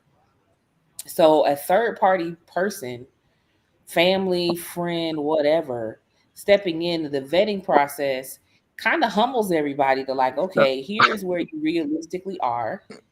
Here's what you can realistically get. It's like having a Kevin Samuels type feel, but with a friend who you trust or a family member who you trust. You know, it's like, okay, girl, I know you out here trying to find somebody 6 figures and all this, honey, but you ain't never seen 6 figures in your life. Why are you just arbitrarily throwing a number out here? And things like that, I think people trip people up because folks are looking at on social media, well, I want to have $150,000 life, but you've been living a $30,000 life. So do you even know what $100,000 life looks like? You can pretend you think you know, but do you really know? You don't. So that vetting process or that third party person who can be objective, hopefully, objective, kind of allows you to not play yourself. Yeah. In the realm of these things. Because, you know, you find this guy, he's like, oh, I'm head over heels. Girl, you ain't seeing these red flags. Because you see all these green flags or you see the red flags and think it's 6 flags. So it's like, you know, the other person is kind of helping you out. It's literally what it is. And I don't think it has to be parents. You know, I like some of the Muslim traditions where the dates are actually you have a somebody with you to go on the date, see and listen to things you may not have heard in that conversation. I don't see, you know, why if you out here struggling to date by yourself, why not try that? And that's what he was saying. Like he's saying like it's a struggle out here, and I'm in New York, you know, and the lady said the lady before him said I'm in New York. People are now asking like, oh, save me, arrange this because this ain't what you want. Remy, what's your thoughts on it based on what the first guy had to say and the first lady had to say? It really depends on your ability to communicate and your social skills. I really think, because if you're able to attract somebody, hold a conversation, and really get to know somebody, I mean, you're going to be against arranged marriages because I'm able to go out there and hunt for what I want and kind of get what I want. An arranged marriage, I just don't trust. Me personally, I just don't trust it because I just don't think nobody knows really what I want. And as you grow as a person, your wants and needs may constantly change. So that's why I'm even against like getting into a relationship really young. Like you got to grow into who you really are and really understand what your non-negotiables are and what your negotiables are, and kind of work with somebody on that aspect. But as far as like somebody arranging my marriage, I don't think anybody can arrange my marriage because I'm constantly growing, constantly evolving, and I'm at an age where I know what my negotiables are and I know what my non-negotiables are, and I'm comfortable with myself and I'm comfortable approaching people. So now what if you had somebody what if you had an elder that you really trusted, you know what I'm saying, and they knew that too, you know, like if you put it down and say, all right, look, auntie, uncle, whoever, this is what it is. These are my boom. Y'all know me, y'all rock with me. Would you at least take a recommendation? No, because they don't know the other person, and not in the capacity that I'm gonna know her. You know, I'm gonna know her on a very daily, intimate level. I'm gonna know her on a do you really care about me level. I see what you're saying. Like so we're gonna know each other on a whole different aspect than how my family may see, and I need to rely on you. So I get that. I agree. They're not gonna know them. They're not gonna know them inside and out. But I'm saying for a recommendation, like let's say for I'll date the recommendation. Yeah, like I'm gonna date them just like I'll date a random stranger on the street. Like, hey, how are you? Let's get to know each other. You know, and then I'm gonna totally cut the family out of it because I don't want the family to influence my relationship. Like if my aunt introduced me, I'm gonna say, hey, aunt, thank you for the introduction. I don't need you to say anything about this person ever again because I don't need them feeling like they can run to you. I don't need them to feel like they can run their family. If me and them have an issue, we need to be able to solve our issues by ourselves. But see, now I'm gonna give you some pushback right there because I think that's where we've gone wrong in the United States. We're so individualistic, and I tell people this all the time. My first marriage, I know for a fact this had a lot to do with us. Man, you know this. You probably saw me and Toya and was like, man, look at them. Yay. Frank was like, man, look at them. Yay. Man, behind and there was no drama, there was no craziness. She wasn't doing nothing crazy. Yeah. But we were young, and what we didn't know what we didn't know. Had some elders or somebody just been able to, you could vent to an uncle, you could vent to an aunt, and they're gonna remain partial. Yeah, they're gonna remain neutral and say, baby, that's just a man. Bro, that's just the way women are. You get out here, you're gonna deal with some of the same thing. You just some of the wisdoms that can be brought along, not necessarily to get in your business per se, because they're not gonna do that. Elders they don't want to get all the way in your business. They don't want to do that. They just want to give you them gems. You know what I'm saying? So and now if they do know that person and they do have some inside information, they might have an explanation that might help. Like, if she's been through something and you don't quite know it yet. And like, hey man, give her a little bit of a break because she's been through this. Or give him a little bit of a break. You know what I'm saying? He just came back. You see what I'm saying? Like, can you give me a little bit? So check this out. So I just want to say this real quick. So I have a cousin. And ever since we were younger, I would always go to my cousin's house in Miami. She would hook me up with her friends. So to this day, she's like hooking up her older brother with her friends. And I'm like, so she came to me this weekend. She said, yo, I got this friend. She don't have any kids. She takes care of her mom. She takes care of her grandmother. She works 3 jobs. And so I look at her, I said, why the hell would my cousin want somebody like that? Like, she taking care of her mom, her grandma. She working on these damn jobs. Why the hell would we want somebody like that? Like, she got so much going on. She was just like, but she's a perfect woman. No, not to me. To me, that's like somebody who got a lot going on, regardless if she has no kids. Right. She has a lot going on. And just the fact, and then she just looked at me puzzled. She was just like, but she makes a lot of money and she doesn't have kids. I don't give a damn. She has a lot going on.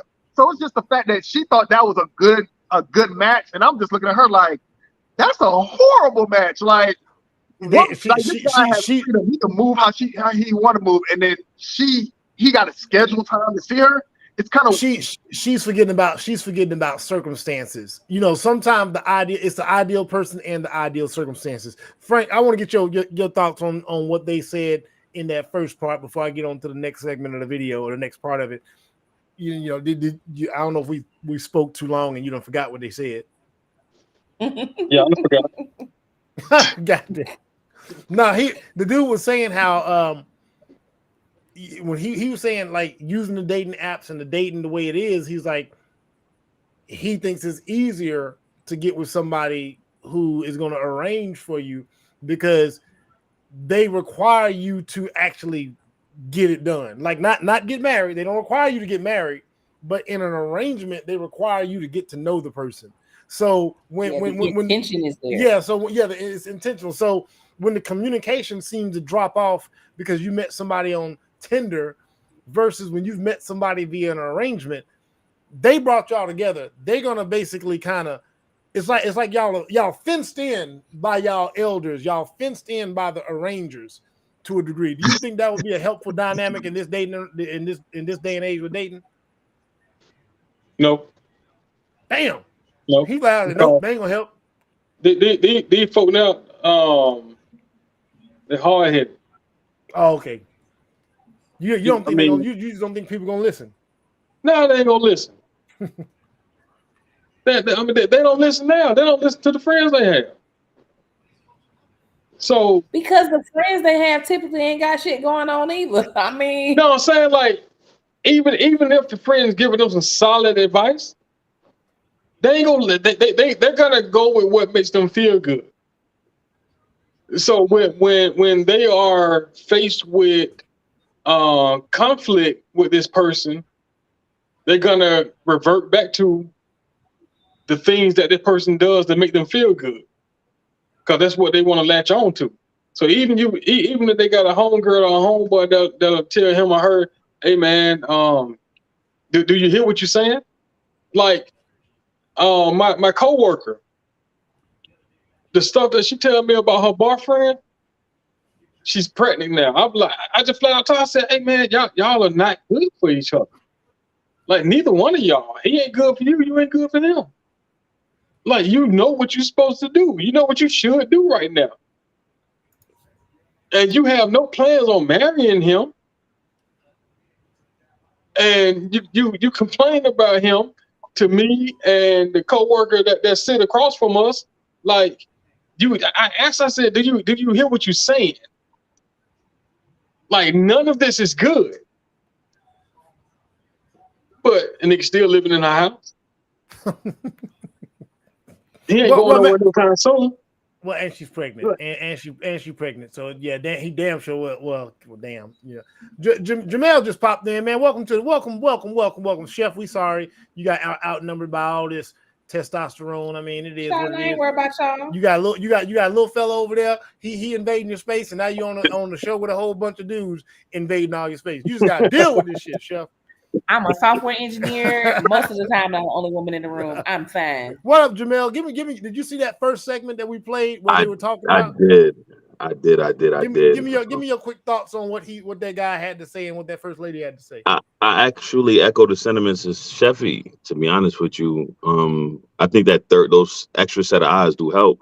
In my personal opinion, with the dating landscape as it is today, I think everybody's shown that they don't know what the fuck they're looking for, let alone what they should be looking for. You know what I'm saying? They don't have any idea. No, it's almost like they're on an adventure with no compass. You track what I'm saying? So no, seriously, everybody's on an adventure with no compass, and instead of having some type of intentionality on getting to a destination, they all like, hey, look at the flowers, hey, look at the trees. And this is all sex I'm talking about. I'm just being really, masking about it. Hey, look at the flowers. Hey, look at the trees. Hey, look at the animals. They enjoying everything that's there instead of getting out the woods. You track what I'm saying? So I think people just don't know what they're looking for. I agree with Sheffield. That extra set of eyes is imperative, necessary. Absolutely. Even. I think it's necessary. Now, whether or not it will function in the Black community, I think this is what you asked initially, was whether or not it'd be a good idea for the Black community. That's a whole other conversation. Frank said he don't think it's gonna work. He don't think we're gonna listen. Yeah, it's not even that we ain't gonna listen, bro. We don't have elders that we respect, and that's like, what I said. If I'm being real, we don't have elders that we respect, bro. We don't respect the church. That's dead. You know what I'm saying? We don't respect the law. That's dead. You know what I'm saying? What we go respect? The Black Caucus? What is it called? I don't even know the whole phrase. Celebrities, influencers. And even then, we don't really respect them. We only like when they tell us what we want to hear. You know what I'm saying? So true. I don't think, even though it would be beneficial for the Black community, I don't think we could use that because we don't have the infrastructure in place to utilize it. You know what I'm saying? We, for the most part, we'd have to depend, much like what Sheffy was saying, since we don't got the elders, we'd have to depend on our wisest friends and those that are in our circles to link us up. You get what I'm saying? That's what would have to happen. And even then, we'd have the trust in our friends to make those decisions or kind of like pair us up in the best ways. Because, you might think it's a good match. Like, oh, yeah, he or she got a good, you know what I'm saying? They good at this, or she good at that, or he good at this, or she good at that. But at the end of the day, you don't know if our personalities are matching. None of that. You feel me? I'm gonna start a matchmaking service. I don't care what y'all talking about. I'm trying to hook everybody up. I'm with you because, white school work, and you got all these people out here matchmaking. It's literally the same thing, except you're matchmaking specifically for marriage. Exactly. To the point where by the time you match this person, y'all engaged. Exactly. Ain't no dating. Y'all engaged. Get to know each other. The wedding is this day. I'm with it. Like, okay, we're gonna find your husband, Chef. I agree. No, don't find me no husband. Listen, I have to find somebody else. I know you got literally, me. if I get back married again, I'm marrying my ex-husband. I'm not I know you got me on the shelf. Just make sure whoever you point me to understand I got a sense of humor, because that's all that matters to me. Yeah. I got you on the shelf. All right, I'm gonna go ahead and hit the play button in this next segment of this video. Do you really want to commit to a lifetime of staying with someone before you've really discovered all the layers of the person. Because, 3 layers down, you might realize that you found a layer that's a deal breaker. Yes, but even after a love marriage, you will find layers which are always opening up. The essence, I think people have lost it over the period of time. It was a beautiful thing that two unknown people were made to meet one another through common friends and family. And if you liked each other, you continued the process. So that's the thing. It depends on how your family also portrays it to you. I was never pushed to go and meet a guy if I didn't like. So that thing, I think, and that is very liberal. I think the basic essence and the portrayal of arranged marriage should not be like, oh no, if I'm going to meet this guy, my parents are going to tell me to get marriage. Since you use the word liberal, I just want to say that historically, a lot of arranged marriages were arranged by elders so that the caste status of the families could be maintained. Yeah, so, of course, that still happens in outside Delhi. When you cross the borders of Delhi, it still happens. Your case is more like a arranged love marriage. It's not the pressure of getting married. It's the pressure that, you know what, the environment I'm meeting this person for in the first time is not a natural environment for me, right? Yeah. The guy's family is there, my family is there, I am decked up like a doll, which I am generally not. And but you're doing it with your own wish. I think that sense of agency and choice is very illusory. It doesn't actually exist. I, being 46, I have a lot of nieces and nephews, and I, being a DJ or a polo player, I come across 25 to 35 where a lot of people want to get married. And what I see through these apps, they're breaking their hearts. They're lying. Seriously. It's constant lying. Like it's the social constant media. hooking up. It's constant this is going on. They come back. Their heart is broken. They are in depression. But what I'm saying is why arranged marriage is coming, because after your heart is broken over these apps once, twice, thrice, you confide that your parents are not going to force you, but at least do a little reiki of that person and that family background instead of this app where people are lying. And I've also been on that app.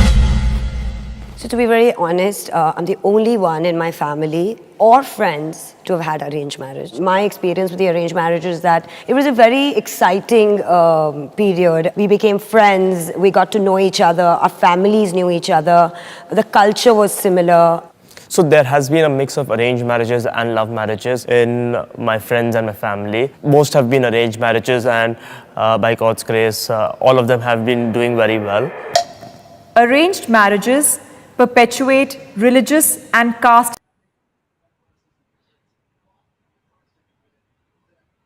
Quick, they did speak to that caste system and how a big part of it is to keep their family members inside of that caste system. Now I know the Black collective right now, we don't have this social structure within our collective because we don't have we don't have a community yet. So yes, we do. I'm saying, well, we do, but it's not so pronounced to where there are arrangements happening to make sure that those that have it are pairing with those that have it, or maybe it's happening and maybe we're just not as aware of it. But, It's definitely it's 1,000,000,000% happening, G. Oh, okay, good. Okay. Is that a bad thing? I don't think. No, it's not a bad thing. Yeah, because I'm telling you now, if I was a multi-alien heir of a sort, I'd be pairing my daughter and trying to make sure my daughter is in circles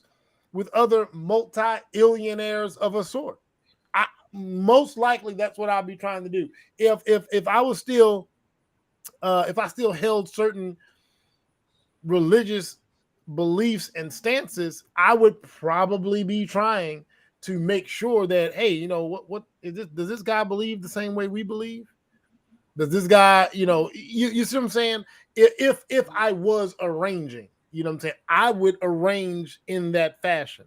Can we use? But I think that's something that we can also use, especially on our upper echelon level of Black people in the collective. I mean, you see it happening in D9 quite a bit, where folks want the same orgs to marry the same orgs. Same thing with Prince Hall and Masons. You see it quite a bit, actually. Okay. It's not even necessarily monetarily so much as it's who your people. Right. Yo, my homeboy, we actually got this, we call it the Circle of Seven. It's a long drawn out story. We argue about who's richer amongst our groups, but he's actually the richest one in our group. He's Nigerian. This dude refuses to let his children deal with anybody under a specific tax bracket. Like, I kid you not. They don't even, it's so bad. Like, it's so crazy.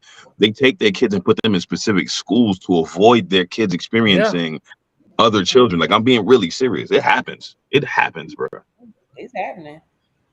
I can respect it. I just wanted to, when they mentioned that caste system part, I was hoping that I haven't watched this video already. Some of it I do watch beforehand sometimes. I thought that was a good thing. Sam, do you think that's something that, Frank, you think that's something that we can have? Would you partake in it like that? If you knew you were on a certain socioeconomic level, would you want to make sure, like, I know you want to make sure your daughters are marrying or at least paired to men of faith. I know you want that for them.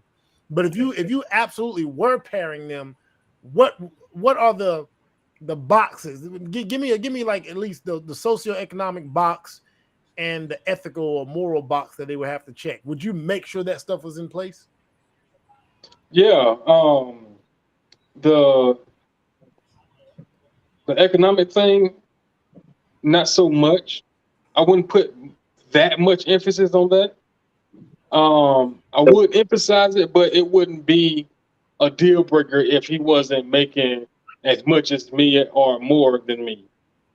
My focus would be more so on his character and his integrity, because anything outside of that can be worked on. It can be improved upon. But a person's character and integrity is the core of who that person is, the core of their being. So that's who they're always going to be. So that's what you're going to have to contend with all the time, day in and day out. So that's the most important thing that I would look at. Everything, like I said, everything else can be polished. You know what I'm saying? Yeah. So like it's clay that can be molded. Okay. Yeah. But if the core of who he is rotten, and he drive a Bentley, I don't give a damn about that Bentley. Right. So and the faith aspect is non-negotiable. Yeah. I can't waver on that, because I know what type of conflict it can cause within the home. You know, right. that much difference in belief. Like, I know that you're agnostic, but you come from a background of right. Christianity. It makes a major difference. Yeah. So it's different in your case. Yeah. Because you are aware, and you're not.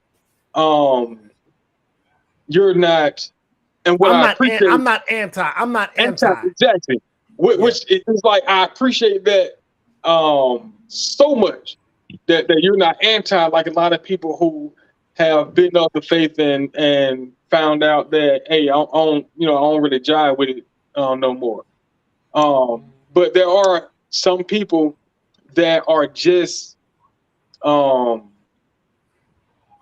foaming at the mouth when you mention anything about Christianity or organized religion. So I know that's a battle that can cause a lot of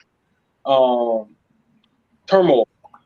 Yeah. So that would definitely. So those are the three main boxes: character, integrity, and faith. All right. Don't got to be a preacher. Don't got to be a deacon. My fault. Just believe. You know what I'm saying? Because that belief, if you yield to that belief, it does play a part in what type of character you have. Because I'm the way that I am simply because of my faith. Absolutely. I'm gonna play the next segment of it. I'm gonna go ahead and get it rolling. Perpetuate religious and caste divisions.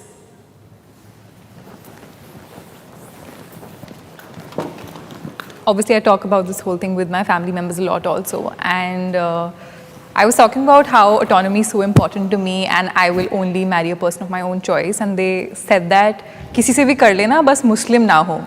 What is that supposed to mean? I mean, why do honor killings happen? So yes, I do believe that they definitely perpetuate caste divisions, religious divisions.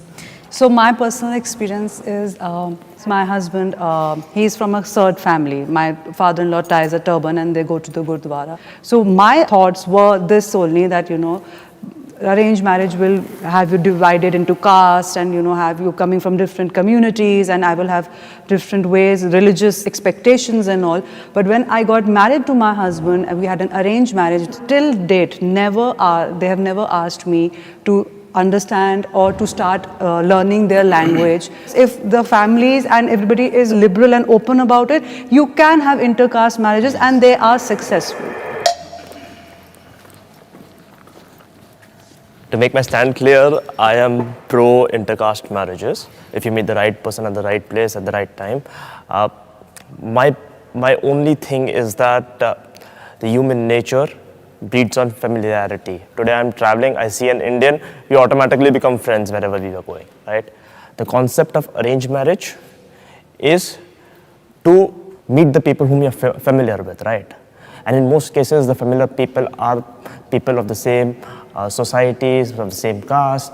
So that is the reason I don't see it as actually perpetuating religious divide.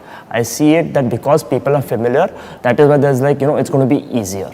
Like, I'll just say that recently I have a lot of younger friends in America, and their parents are also believing now, have changed over time and said, have introducing by arrange different castes. Like the Gujarati mother is introducing her through a non-Punjabi. So things are changing in arrange too. 10 years before, I told my dad, that if I like a Muslim girl, what's going to happen? He's like, there's no way. How dads are like, you should know where the whole family is and this and that. Yeah.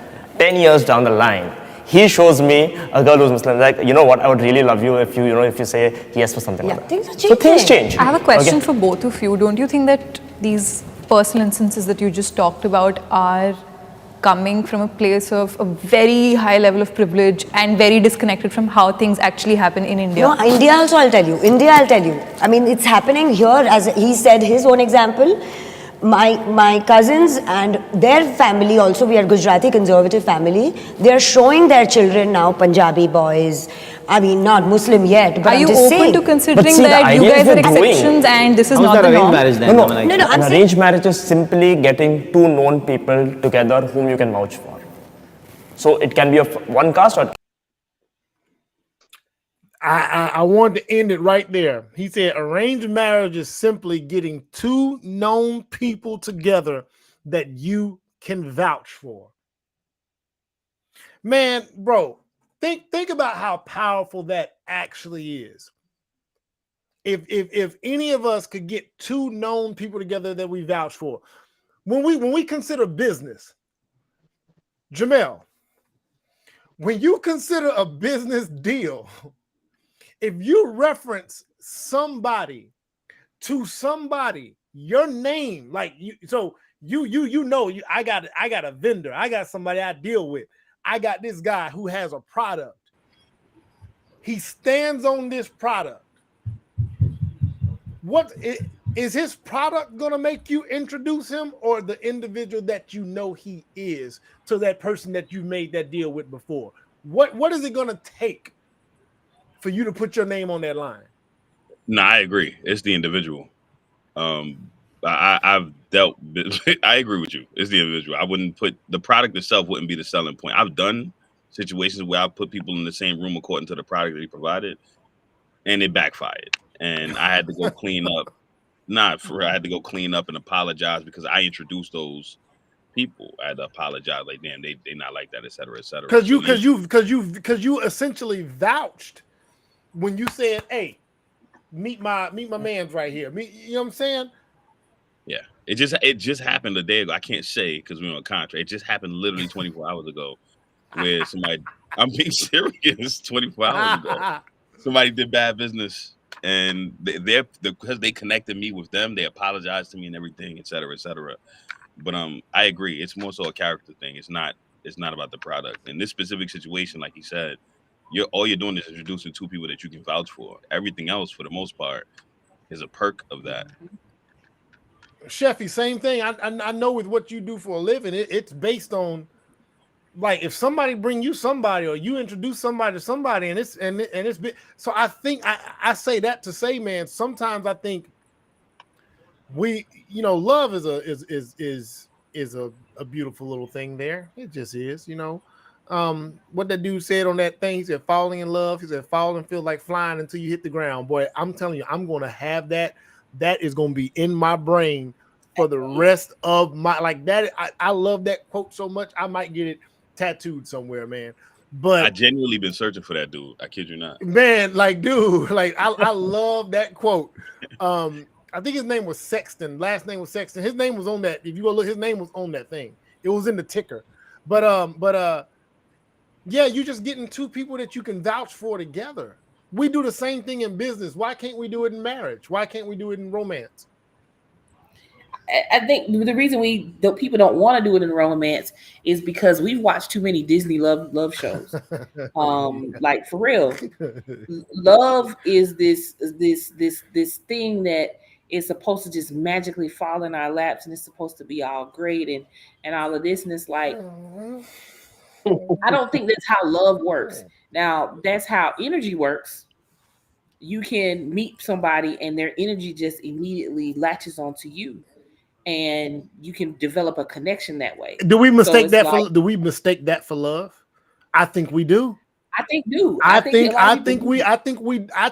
know what, you made a goddamn good. I think it's imprinting. Yeah, imprinting isn't necessarily emotional. We will mistake that energy and that infatuation with this connection we've established in a moment with love. Like, bro, like look, man. With butterflies, we mistake for love. Like, oh my God, this is so amazing. We should just elope. 6 weeks later, you like. See, that's the thing. I think a lot of people don't know the difference. So a connection doesn't have to be romantic. It could be platonic. It could be, this person is just meant to be a part of my life. It's no different than us as a collective being here on this podcast. But I'm talking about when it is romantic. I'm talking about when it is romantic in intent, and you get that vibe. Do we mistake that energy for love? I think a lot of I've been guilty. But that's what I'm saying. Because people deem connection to be romantic, that is why it's happening. Okay. Versus connection just means our energies are intertwined. It doesn't mean we have to have a romantic engagement because of it. So it's supposed to just be friends. Honestly, I think in most cases we get caught up in the serendipity of love that we don't think about the commitment or the action that goes along with it. Oh, hell yeah. You know what I'm saying? So to compliment what you're saying, Sheffy, those feelings might be true. Those feelings might be true. Those feelings might be absolutely accurate. They might actually have a dope connection. It's electrifying when they get around each other. But they're so caught up in the serendipity of it all that they're not considering all the other possibilities of what could happen with the reality of who they are and what they're about. But you're so caught up. Right. And the way I use to judge that is, can you love this person unconditionally? And that's how you know if it's actually love. If they piss you off and you ready to kill them, but at some point, if that person calls you in that moment and says, I'm hurt, are you going to go to them? Because if you can still separate that to where I'm angry with you, but I'm going to still show up for you, that's somebody you probably love unconditionally. And if you can't attach unconditional, if you have conditions with your love, you probably don't love them as much as you think you do, or you don't know what your love looks like or what love looks like at all. You just like the way they make you feel.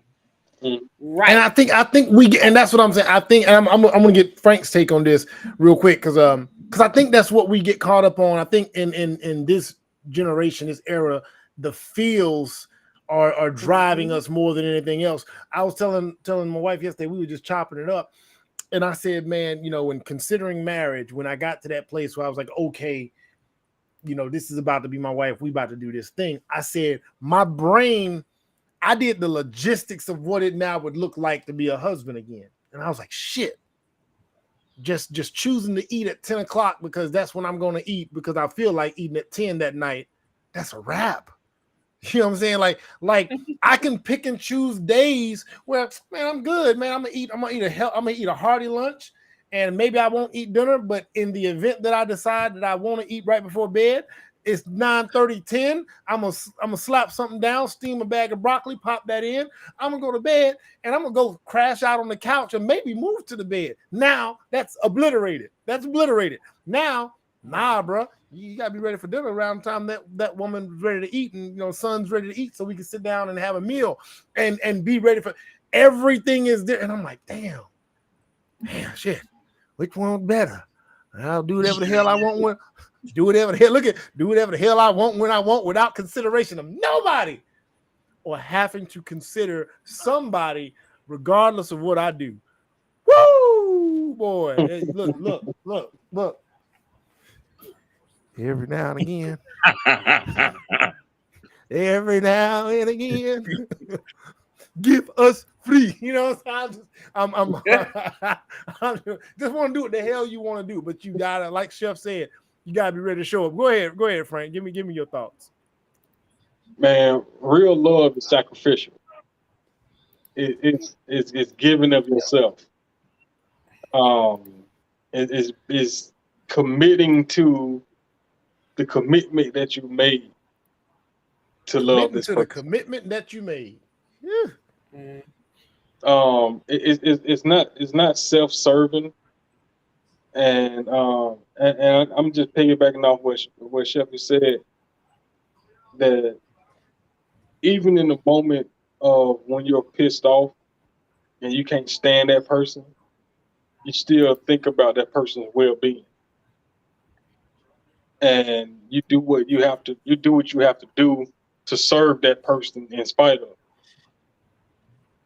of. People now, I guess the new word for love now is vibe. We got a vibe. Is what? Vibe. We got a vibe. We vibe. Everything's a vibe. Like that's not love, because that's gonna run out, especially when you married. That's up and down. It fluctuates. It's like the stock market. You up today, maybe down tomorrow. For 6 months, you be down. Yeah, yeah, for a while. You ain't lying, because I've been celibate almost a year now. Telling you, shit. Ooh, boy. So, but you have to, if you love that person, you're gonna walk it out. You know what I'm saying? And it's also a matter of, do you, in certain situations or in conflict, do you want to be right, or do you want to make it right? I want to be right.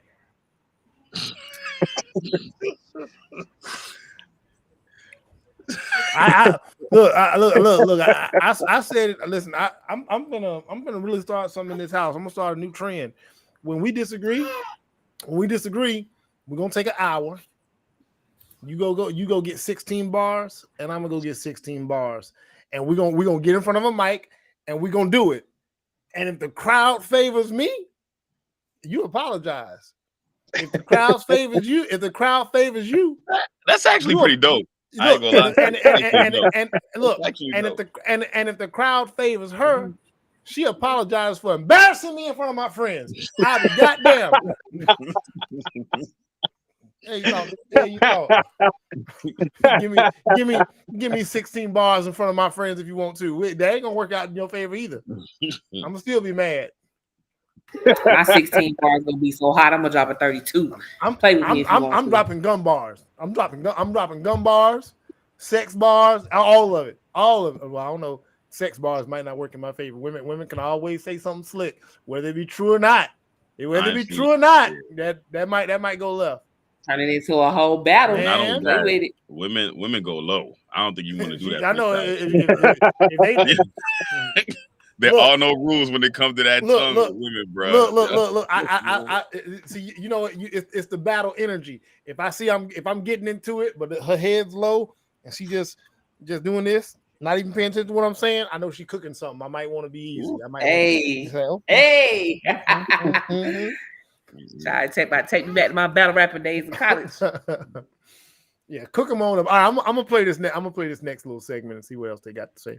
It can be of any other caste. It does not matter.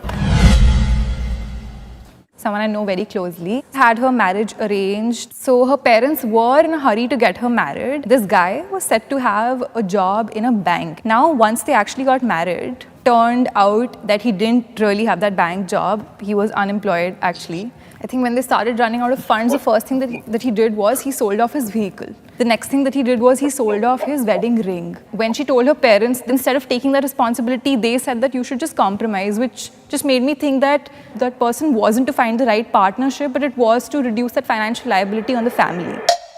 Parental support is pivotal for a successful marriage. I agree. How is that possible? I agree. That's pretty basic. From my personal experience, when I got married, I had a lot of adjustment.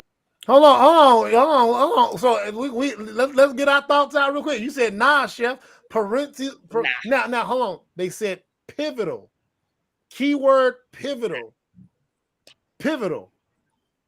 Give me your thoughts why it's not pivotal. It's pivotal if you have those type of parents. Okay. But pivotal with my mama, she couldn't even pick her own husbands. Right. No, ma'am. No. So if you have that relationship with your parents where you trust their judgment, that's something completely different. But being in our generation, we come from a generation where a lot of us were not raised by our parents. We were raised by our grandparents, or not even raised by our family at all. We don't trust them. Familial support, maybe if you're close with your family. Parental support, that's hit or miss in the Black community, at least. Yeah. Go ahead, Jamel. Give me your toss up. I think the word parent is what's being harped on, because regardless of whether or not it's the word parent, it's about whoever you consider your elder to be. You track what I'm saying? Like, and from where I'm standing, like your parental figure might be your pastor. Hypothetically, I'm just giving an example. So I do agree it's pivotal, and I also don't think it's pivotal for it just to be your set of parents or their set of parents, but somebody's parents needs to be involved in order for it to be successful. Which is why I think that statement alone it's facts. Like, it is pivotal, whether you got parents or not. He got parents. Y'all didn't get here by yourself. You know what I'm saying? Neither one of me and my ex-husband, neither one of us would have looked to either of our parents for anything. Wow. Neither one. Okay. I would say from my personal experience, man. Listen, the way I've spoken about my dad over the years, with people that know me and everything else, they know how much I appreciate his input and everything, the respect and love I have for him. And so there were women that I dated that looked forward to actually meeting the man that had something to do with me. For better or for worse, for what I am, they wanted to meet that guy. And having his support and respect is a big deal. But beyond just him, like Jamil just said, let's not harp on the word parent, elders. So then, when I introduced, my wife to my family when we were just a couple, second woman I've ever introduced to my extended family and friends like that.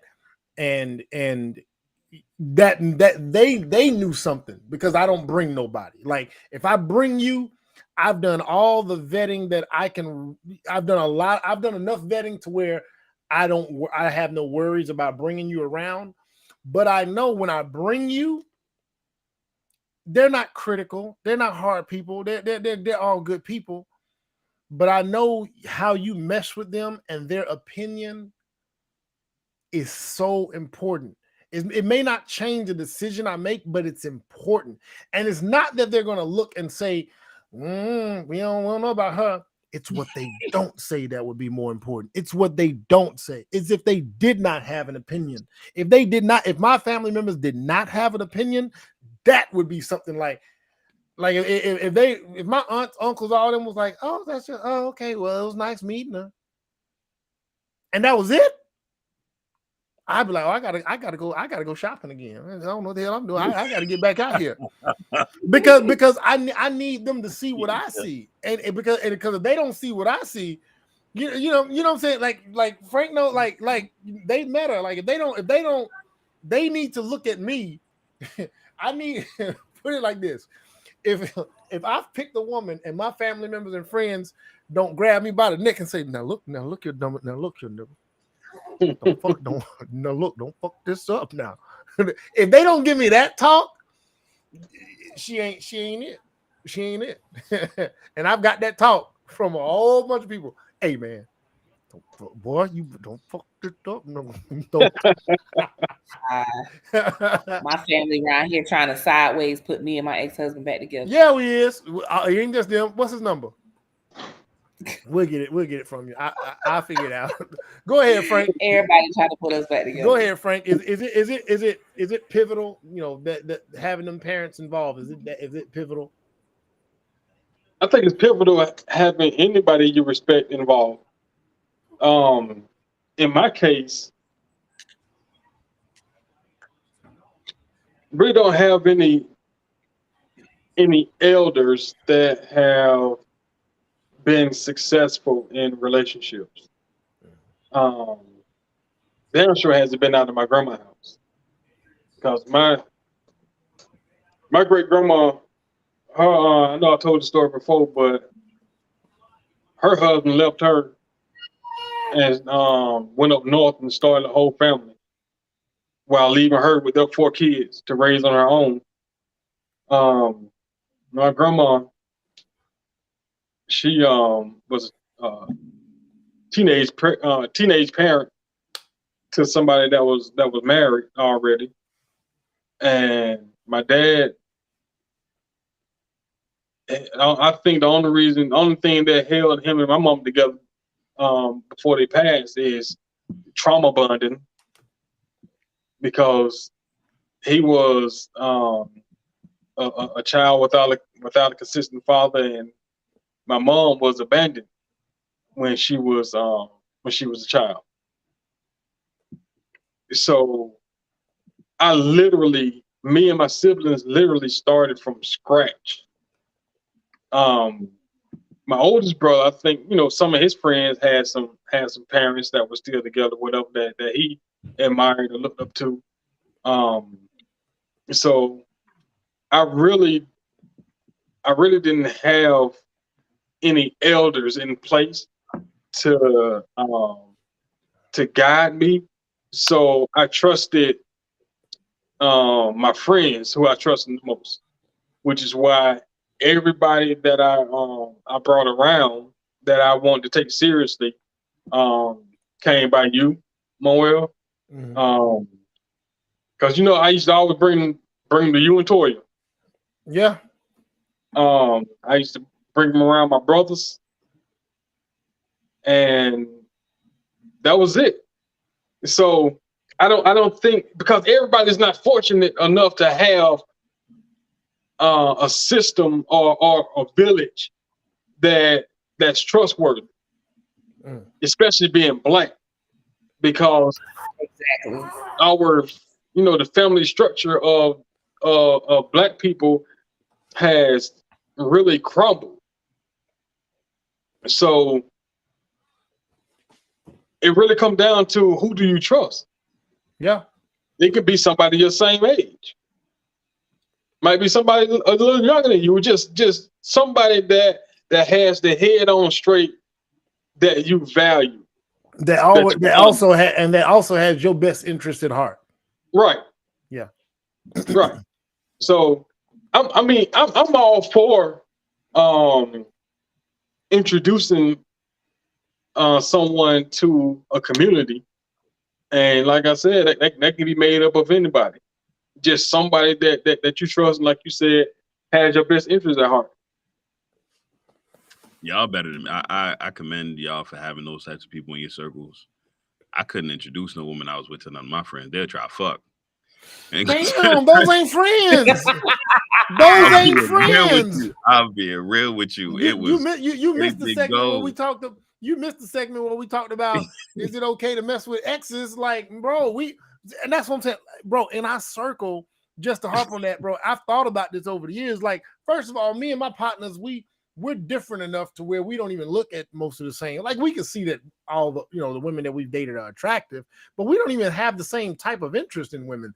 You know what I'm saying? But then our pride, man, we all have so much pride to where it's like, hell no, I don't want to run behind him. And I damn sure ain't finna be shady and try to slide on my man, bruh. I agree. Bro, that needs to be a death sentence. Like, for real. Like that should be punishable by death. I agree. I don't want to go back into that segment because you already passed it, but yeah, I agree with you. I'll just leave it there. But yeah, y'all dope. Y'all got some dope people in y'all lives. Because the only people I can look to like that, between my mother and niggas in the hood, because I was raised by niggas in the hood for the most part. I mean, my pops was off making 17 kids. So it was niggas in the hood. It was niggas in the hood that I had to talk serious. It was dudes in the hood that I had to talk to. They taught me how to spit game. They taught me how to talk to women. They taught me what to look for, et cetera, et cetera. So I guess you could say it's the same thing, but friends and a father figure, and I'm like, it was my mother and niggas in the and the niggas in the hood might and the niggas in the hood might try to smash them. They might try to bust one down. That's what I'm saying. That's what I'm saying. Let you bring something around that look. Damn, man, crazy. Y'all all got me beat. I just been out here trial and error for 20 years. That too. That J. Cole actually made a song. I ain't nobody. J. Cole made a song about that called "Wet Dreams." I think it was called. He literally talks about trial and error. I agree. Yeah. All right, I'm gonna play this next segment. Wait a minute, Chef and Jamel.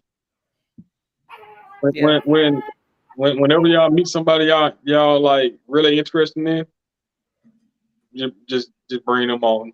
Yeah. Bring Skype it out. It's funny. I don't bag like that, bro. I'm different. I don't even use the internet. I'm mad weird. Like, I be feeling weird DMing and swiping right and left. I don't do that. I'm still out here like, yo, in the blue shorts. That's what I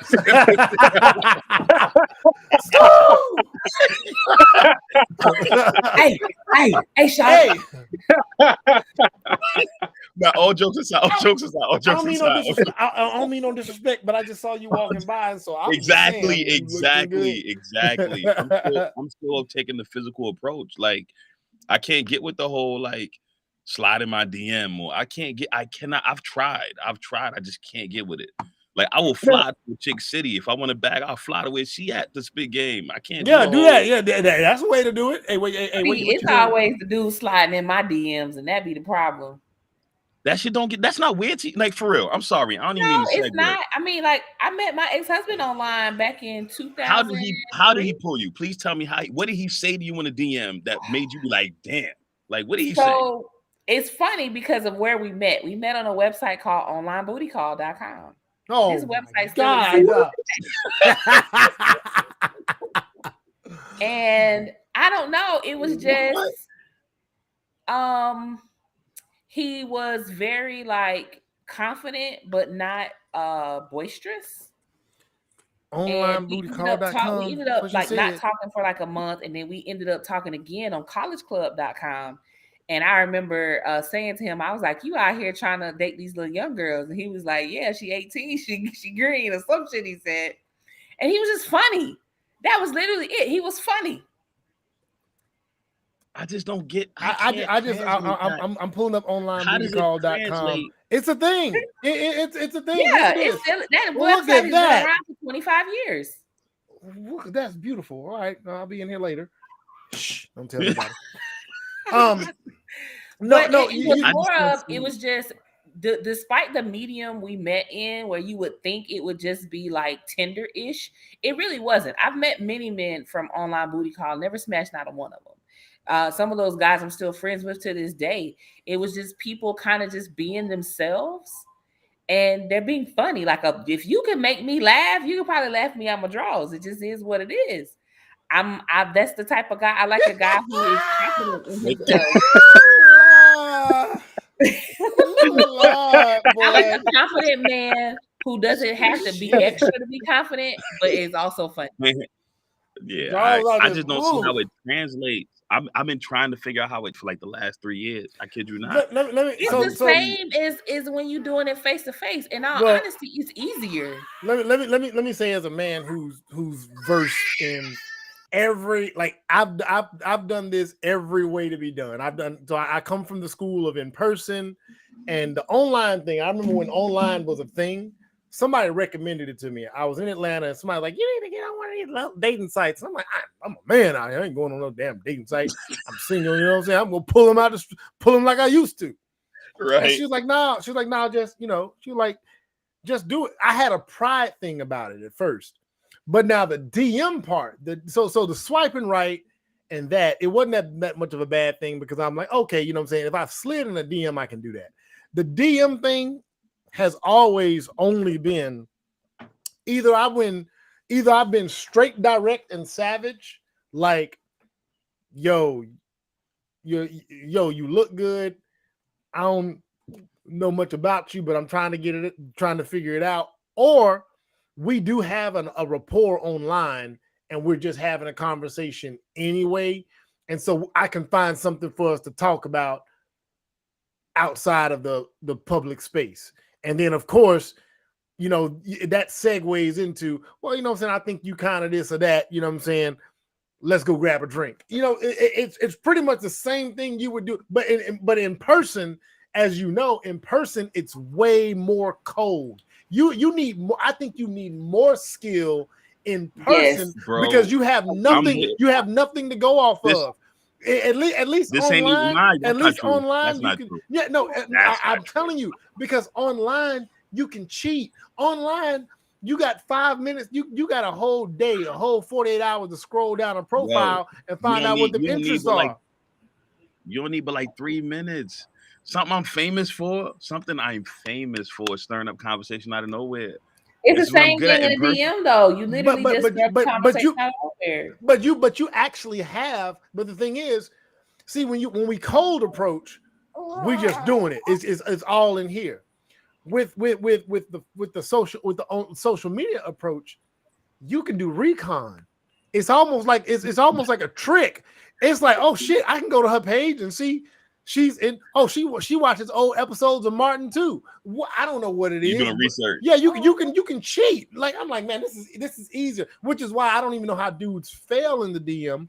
Which, if you fail in the DM, I think honestly the dudes that fail in the DM are the ones that never cold approached. Because the dudes that cold approach, this is like shooting fish in a barrel. It's easier. It feel weird, bro. I'm be honest with you. It feel weird. It's your so let me pride. tell you why I feel weird, right? Because I'm typically paying attention to what she got going on in that moment, and I wittily tie that in the conversation somehow. You track what I'm saying? Right. She can be walking down the block. You look How? at her 'Cause look, profile if and she tie walk, that in. let's say we walking down the block. I see her walking down the block, right? And I'm walking down the block. Like, yo, where you going? Because I'm lost. I want to go wherever you go. You see what I'm saying? Conversation started out of nowhere. Out of nowhere. I can't. What am I going to say to DM? Like, yo. It's the same thing. Like, say for instance, you friends with me, and I post something about the Falcons. That means you know I'm watching football right there. You strike up a conversation about football. You can grab my attention. It's the same thing. It's the same thing. Yeah, same thing. I can see that. I just feel that don't come off Creep Squad to y'all. No, they love it. I mean, because you typically friends on social media. You typically friends with those people already. Mm-hmm. Or you a friend of a friend, or maybe y'all met through a Facebook group or something. Yeah. So it's somebody you know, even if it's in passing. Now, if it's just like out of nowhere in a DM and like Instagram, that would be weird to me because the Instagram doesn't vibe in the same way. But on Facebook, nah. I mean, my son's father, we've been Facebook friends for 13 years, and we've known each other for over 20. I got it. It just hit me. I'm gonna use the car emoji and act like I'm pulling up in her DM, like, yo, hop in. There you go. Say, hey, that shit would work. That shit would work. That's it right there. That shit would work. That shit would work. They gonna laugh, be like, what the hell? Like, hey, mom, and then you know how y'all, hey, mom, I'm joking, but anyway, in all seriousness, I'm trying to. It's that, bro. Look, the thing that I've said. Look, I've said things on posts. I told Frank about this one time. I was on a post and I shot my shot right on a post. And on the post, I went on a chick's post and I said, "Hey, come here." And then when she came to the comment and put eyes, and she was like, "What's up?" And when she said, "Come here," and she put her eyes on that, then I slid in the DM, and then I just started talking shit. Just start talking that shit. You know what I'm saying? Like, but I mean, you gotta. I mean, of course, you know, women they gonna look at your profile picture. Like, okay, he's a good looking guy. He's cute. Da, da, da. It ain't no you know different than the look back when you dancing with him. They got same. Absolutely. That's it. You know how many times Frank used to get shot, boy. Frank used to take some L's out there when we was young, boy. He run up behind somebody. He run up behind somebody. You stop that line now. I got pulled off on one time. Yeah, man. She had to have been a lesbian. Pop in the girl's DMs and be like, "Hey, can you call my phone? Can you call my girl phone? Something wrong with my phone. No, can you call my girl and something wrong with my phone?" And then they be like, "Okay, well, what number? What are you talking about?" You put your number in there, and then when she call you, "Hey, you my girl." That's corny. That's corny, and it might work. It'll work. Corny, but it'll work. Corny works. Women like corny. I would say, be aware of the fact that some of my best lines she looks good.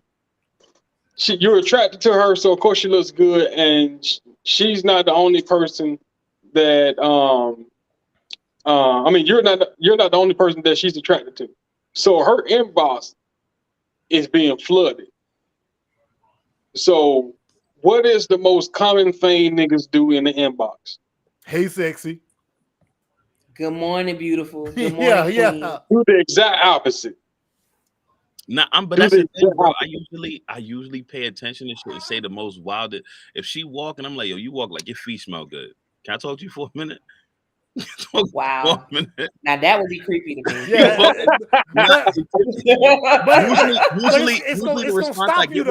Usually the response I get with that is, how you know my feet smell good? Like, yo, you just walk like your feet smell good. I'm saying.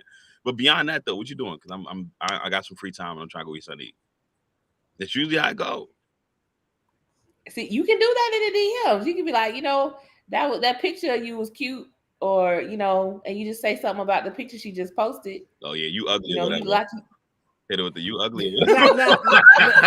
Now don't go savage. It's dudes out here, man.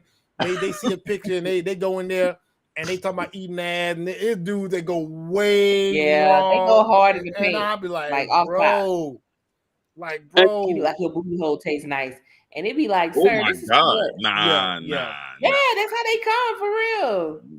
Can I drink I your know bath these dudes water? be going hard. I seen some of the posts y'all be sharing. The women be sharing, saying how crazy these dudes be going. Yeah. The point is, it's something I got to acclimate to because I'm not used to the social media thing. I'll be ready to just, yo, so where you at? Because I want to talk to you for a little bit because I can't do this. You can do it on Facebook. Same thing. And if you compliment her, compliment something that's usually overlooked on anybody. Oh, word, you got some pretty earlobes, man. Because you know what, you get her attention just because that sounds weird as fuck. Yeah, like earlobes. Man, now she in the mirror looking at her earlobes, trying to see what you see. You know what? That man, I did the reviews for that dude. Man, I need to post them videos. But the dude that did the online dating strategies, and he was talking about standing out is what you want to do as a man. He said, but when you stand out, you just don't want to do it in a disrespectful manner. He said you can do it funny. You can even be a little bit sound like a little bit like a dick, but you don't want to sound like a total misogynist asshole to the point where they're like, okay, this dude is really thrown off.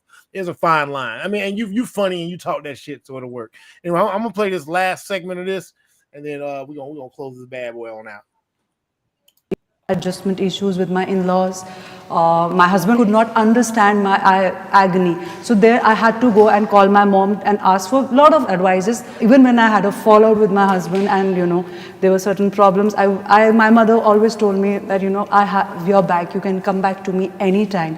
And she always told me that we are there with you no matter what, and which I think that all parents are always there, and I feel it's very important. I actually agree to what you're saying. Me and my husband, we met through a friend, and ours is a love marriage. And for us, when our families met, they didn't really like each other so much. But his family never had a problem with me, and my family never had a problem with him. And they've been rock solid support for me and my husband. My father-in-law has always, built me up. And if me and my husband fight, and my father-in-law finds out about it, he's probably going to side with me. And my father, he sees my husband like a second son, and it makes life so much easier. In my opinion, it's always a good point to, at least have your family as the team to make a decision. They're always going to wish well for you. You sit down and explain that I really love her. I really want to be with her. And, I will see myself happy with her. And I am sure there are people, maybe at the first time they disagree, but over the time, if they see that you're persistent, it works. Yeah. My parents have been my best friends since age of 5. Man, they just said something like talking about how her father-in-law has her back and her father has her husband's back. You know what I'm saying? So they bridge that gap in between them as a couple. Man, that's my pops, man, my family would always tell me, again, I've had those people pull me to the side of my family, don't fuck this up. You know what I'm saying? Or, hey, we, all right, now we got her in the family, we'll let you go. And they don't mean that, but what they mean is we got y'all's best interest at heart, but this is our daughter now. You know what I'm saying? So, I know, we don't all come from that kind of background where we have that support, but if we establish it going forward, I know Chef, I know you're gonna do it. I know Frankie, I know y'all are gonna do it. Hell, y'all don't know. Y'all might mess around and be part of the first generation of what might look like some sort of arranged marriage in y'all's families. Y'all think that's possible? Yeah. Yes. Yeah. Yes. Yeah. Absolutely. I'm looking. I would send all my daughters Frank Wade, but he got nothing but daughters too, so it's pointless. Yeah, right. We can't not, and I got daughters, so ain't nothing we can do. Ain't nothing we can do for each other. I got boys. Yeah, I got one boy and 4 girls. Them girls going, I don't know what the fuck I'm gonna do. 3 boys, 1 girl. So I got 3 sons for you. One of them 19. So there you go. Let me know what you got. Because he needs a good professional young lady that's gonna support him. I got a gymnast, dentist. Yeah.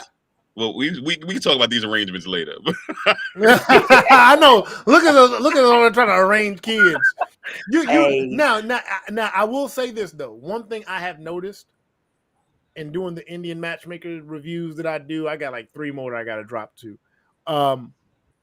They're young people, right? And so they do still have some of the basic things. Like, of course, they want to find their significant other attractive. Like, there are some basic needs that fall in there. And again, like dude said, it's not that an arrangement is just simply you got other people to vouch for these 2 people they're trying to put together. That's all it really is. They might go on a date and on paper everything works, but they just don't click. Then what do? They go back to the arranger and say, hey, let's try somebody else out. You know what I'm saying? We just didn't click. You know what I'm saying? He's a little weird. She looks a little funny. I don't know what it is, but it just didn't work out for us. I definitely think it's something we as a collective should consider. Y'all gonna do it though. I'm not. I mean, I raise engineers and athletes, so let me know what you got. Yeah, Corey's booed up, and Michelle's booed up. I kind of like the little dude Michelle's with. I like Corey. He's a little quiet guy. He's a little quiet guy, but he's a hard worker. Yeah, next time we in Atlanta, we're gonna pull up on him. Morgan ain't being bothered right now. Morgan just chilling. So you know what I'm saying.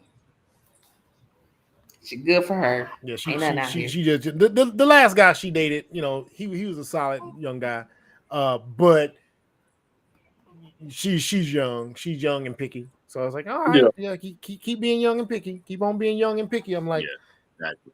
Be young, be young and picky, but don't be a fool out here. Like, come on now, you know what I'm saying? So, but yeah, I'm gonna send all 4 of my daughters to Saudi Arabia if I don't find nobody. Oh my God! Please don't. Find you a good Arabian prince. This Why you gonna send her to find some princes when you can send her to find a black king? I could. So I thought about a Nigerian Igbo, but the problem is those dudes don't date. They don't date outside their tribes like that. Yeah, man. Oh, I was being facetious. They can be Nigerians and Ghanaians. Boy, they can be rough. They can be rough on you. Ain't from here because their vetting process. They have a family vetting process. A lot of them, that what they call it, the sitting process or whatever, where you got to go meet them first, and then there. So it's like we need that. We need that. We need that. Like when this young the kids might like each other. Yeah, but them parents they don't. They are going to get in the way.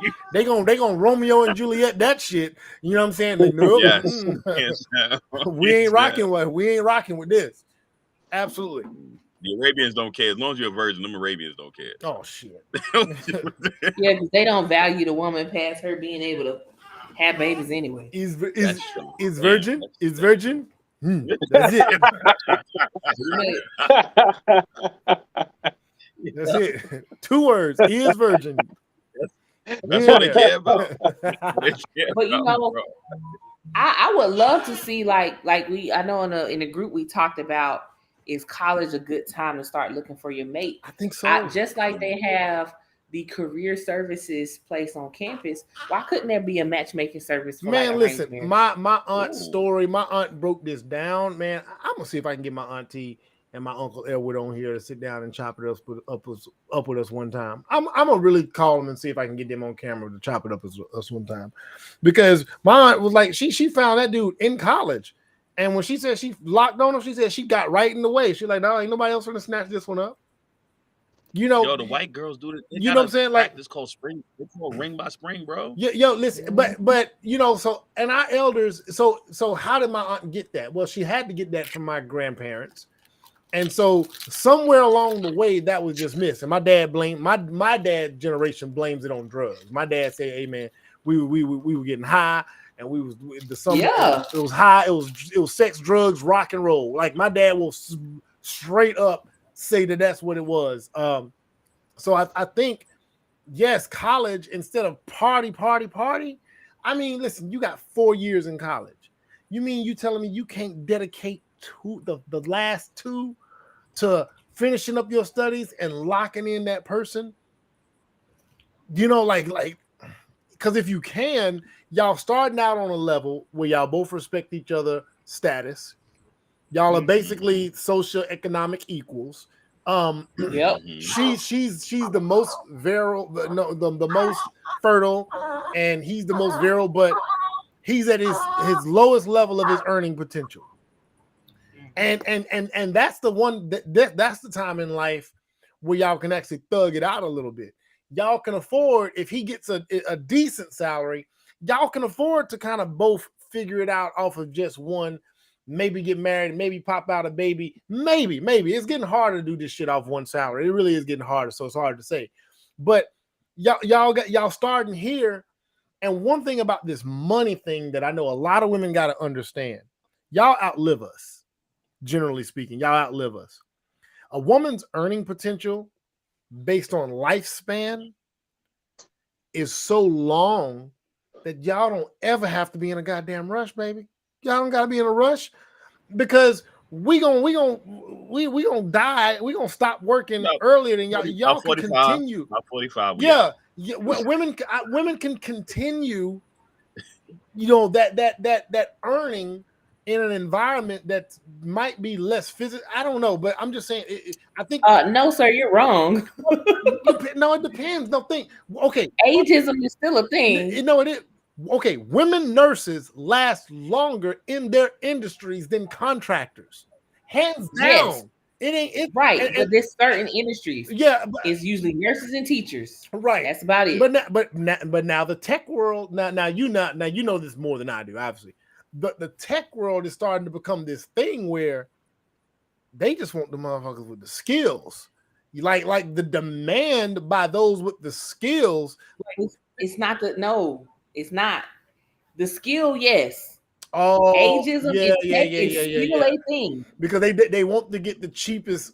They want to get who they can get the cheapest for the skill. You're right. My dad. Right. They'll take like people coming fresh out of the military. My dad. And really young people that didn't come through boot camp. That don't but cost you nothing. 45 going through a boot camp, you gonna struggle to get hired. Yeah. My dad went through that on the back end. It was like what they would pay him $85,000 to do, they could pay somebody 55 who don't got kids and don't need benefits. So I think that affects her. But what I'm just saying though, as a woman, you can drop kids, get into the workforce, and still have 30 years of work. Is what I'm saying. And when you combine that in a nuclear family dynamic, y'all are still household wise better than the average American, like by far, as long as that man makes a decent salary. He ain't got to be. Or just don't have kids at all. I mean, there's always that shit. But I mean, y'all gotta be fruitful and multiply. One or two. You just dropped off number 6. So be quiet. You should 6. Don't play with me. I don't know if you saw that segment on Good Morning America. You should tackle that topic, Manuel. All right. What's that one? Being broke and having babies. Oh man, I got. Oh man, don't get me started. I'll send you. It was on Good Morning America. I'll send it to you. Yeah, send me that. Being broke and having babies. I just be like, when I was broke, I wasn't trying to have sex like that. I mean, realistically, and let's wait. Yeah. We gonna be ready next week. Be ready Wednesday, because I know that's gonna cook. That some people gonna get offended. I don't give a damn. You know what I'm saying? Like, yeah. Some people gonna get offended, but hey, listen. I think motherfuckers need to get a damn certificate of qualification to go procreate anyway nowadays. You got to go qualify it, but then that gets into eugenics and some other stuff that people say that I shouldn't talk about, but I am. Yeah, we're gonna get into that. Anyway, that's all. Stop having babies they can't take care of. Just that simple. Literally that. Yeah, it's simple. More to it. I'm gonna unload. So yeah. Send me the link so I'm gonna be ready for that bad boy. See, we might have to do a special. We can do that on Sunday. Well, hold on, what I got going on? No, Sunday I got this damn event to do. But I got Reggae Fest on Sunday. You got who? I sponsor Houston Reggae Fest this Sunday. Oh, okay. Houston Reggae Fest. Am I the only one that don't do that on Sunday? I thought you I thought you was in New York. Not this whole time. I do events on the entire eastern side of the country. Man, I thought you was in New York this whole time, old fake New Yorker. You ain't no real New York. I thought you was in the Bronx. I just knew you was in the borough on a stoop somewhere. You in Houston. He in Houston with 2,000 square feet somewhere and some garages and shit. I don't respect that. Get your ass up to the Bronx. Get to a stoop. Get to your 500 square foot apartment and thug it out in the Bronx Zoo. Every real New Yorker that left the city years ago. The city ain't the city no more. That's for real. When they gentrified Bed-Stuy, it was done. Over. Facts. Yeah, New Yorkers bring all that damn New York energy and hustle and all that shit. Come down south and want to buy a big crib. No, get you a closet. Get you a walk-in closet. And we do so well. No, get you a walk-in closet. That's why they rent in Atlanta so dang high. Yeah. The main New Yorkers and them Californians. Look. They bring all their furniture on their back from New York and move into a place. They're like, wow. The stick with the what's that? The stick with the handkerchief. Yeah. Like, I can buy a dish set now. Damn. Man, be having acreage like they done bought a 2,000 square foot house on 5 man. acres. They don't know what y'all don't know what to do out here. All right, that's all I got for y'all tonight. I ain't gonna have y'all lingering, but yeah, send me that link, Jamel, so I can go I'm ahead gonna and get it right now. tackle Send it that. over to you. I got you. All right, y'all. Have a good night. Sheffy, go ahead and put that baby All to bed. That baby ready to go to bed. Man, look, I've been trying to put him down. He won't let me put him down. Keeping that baby up. All right, y'all have a good night.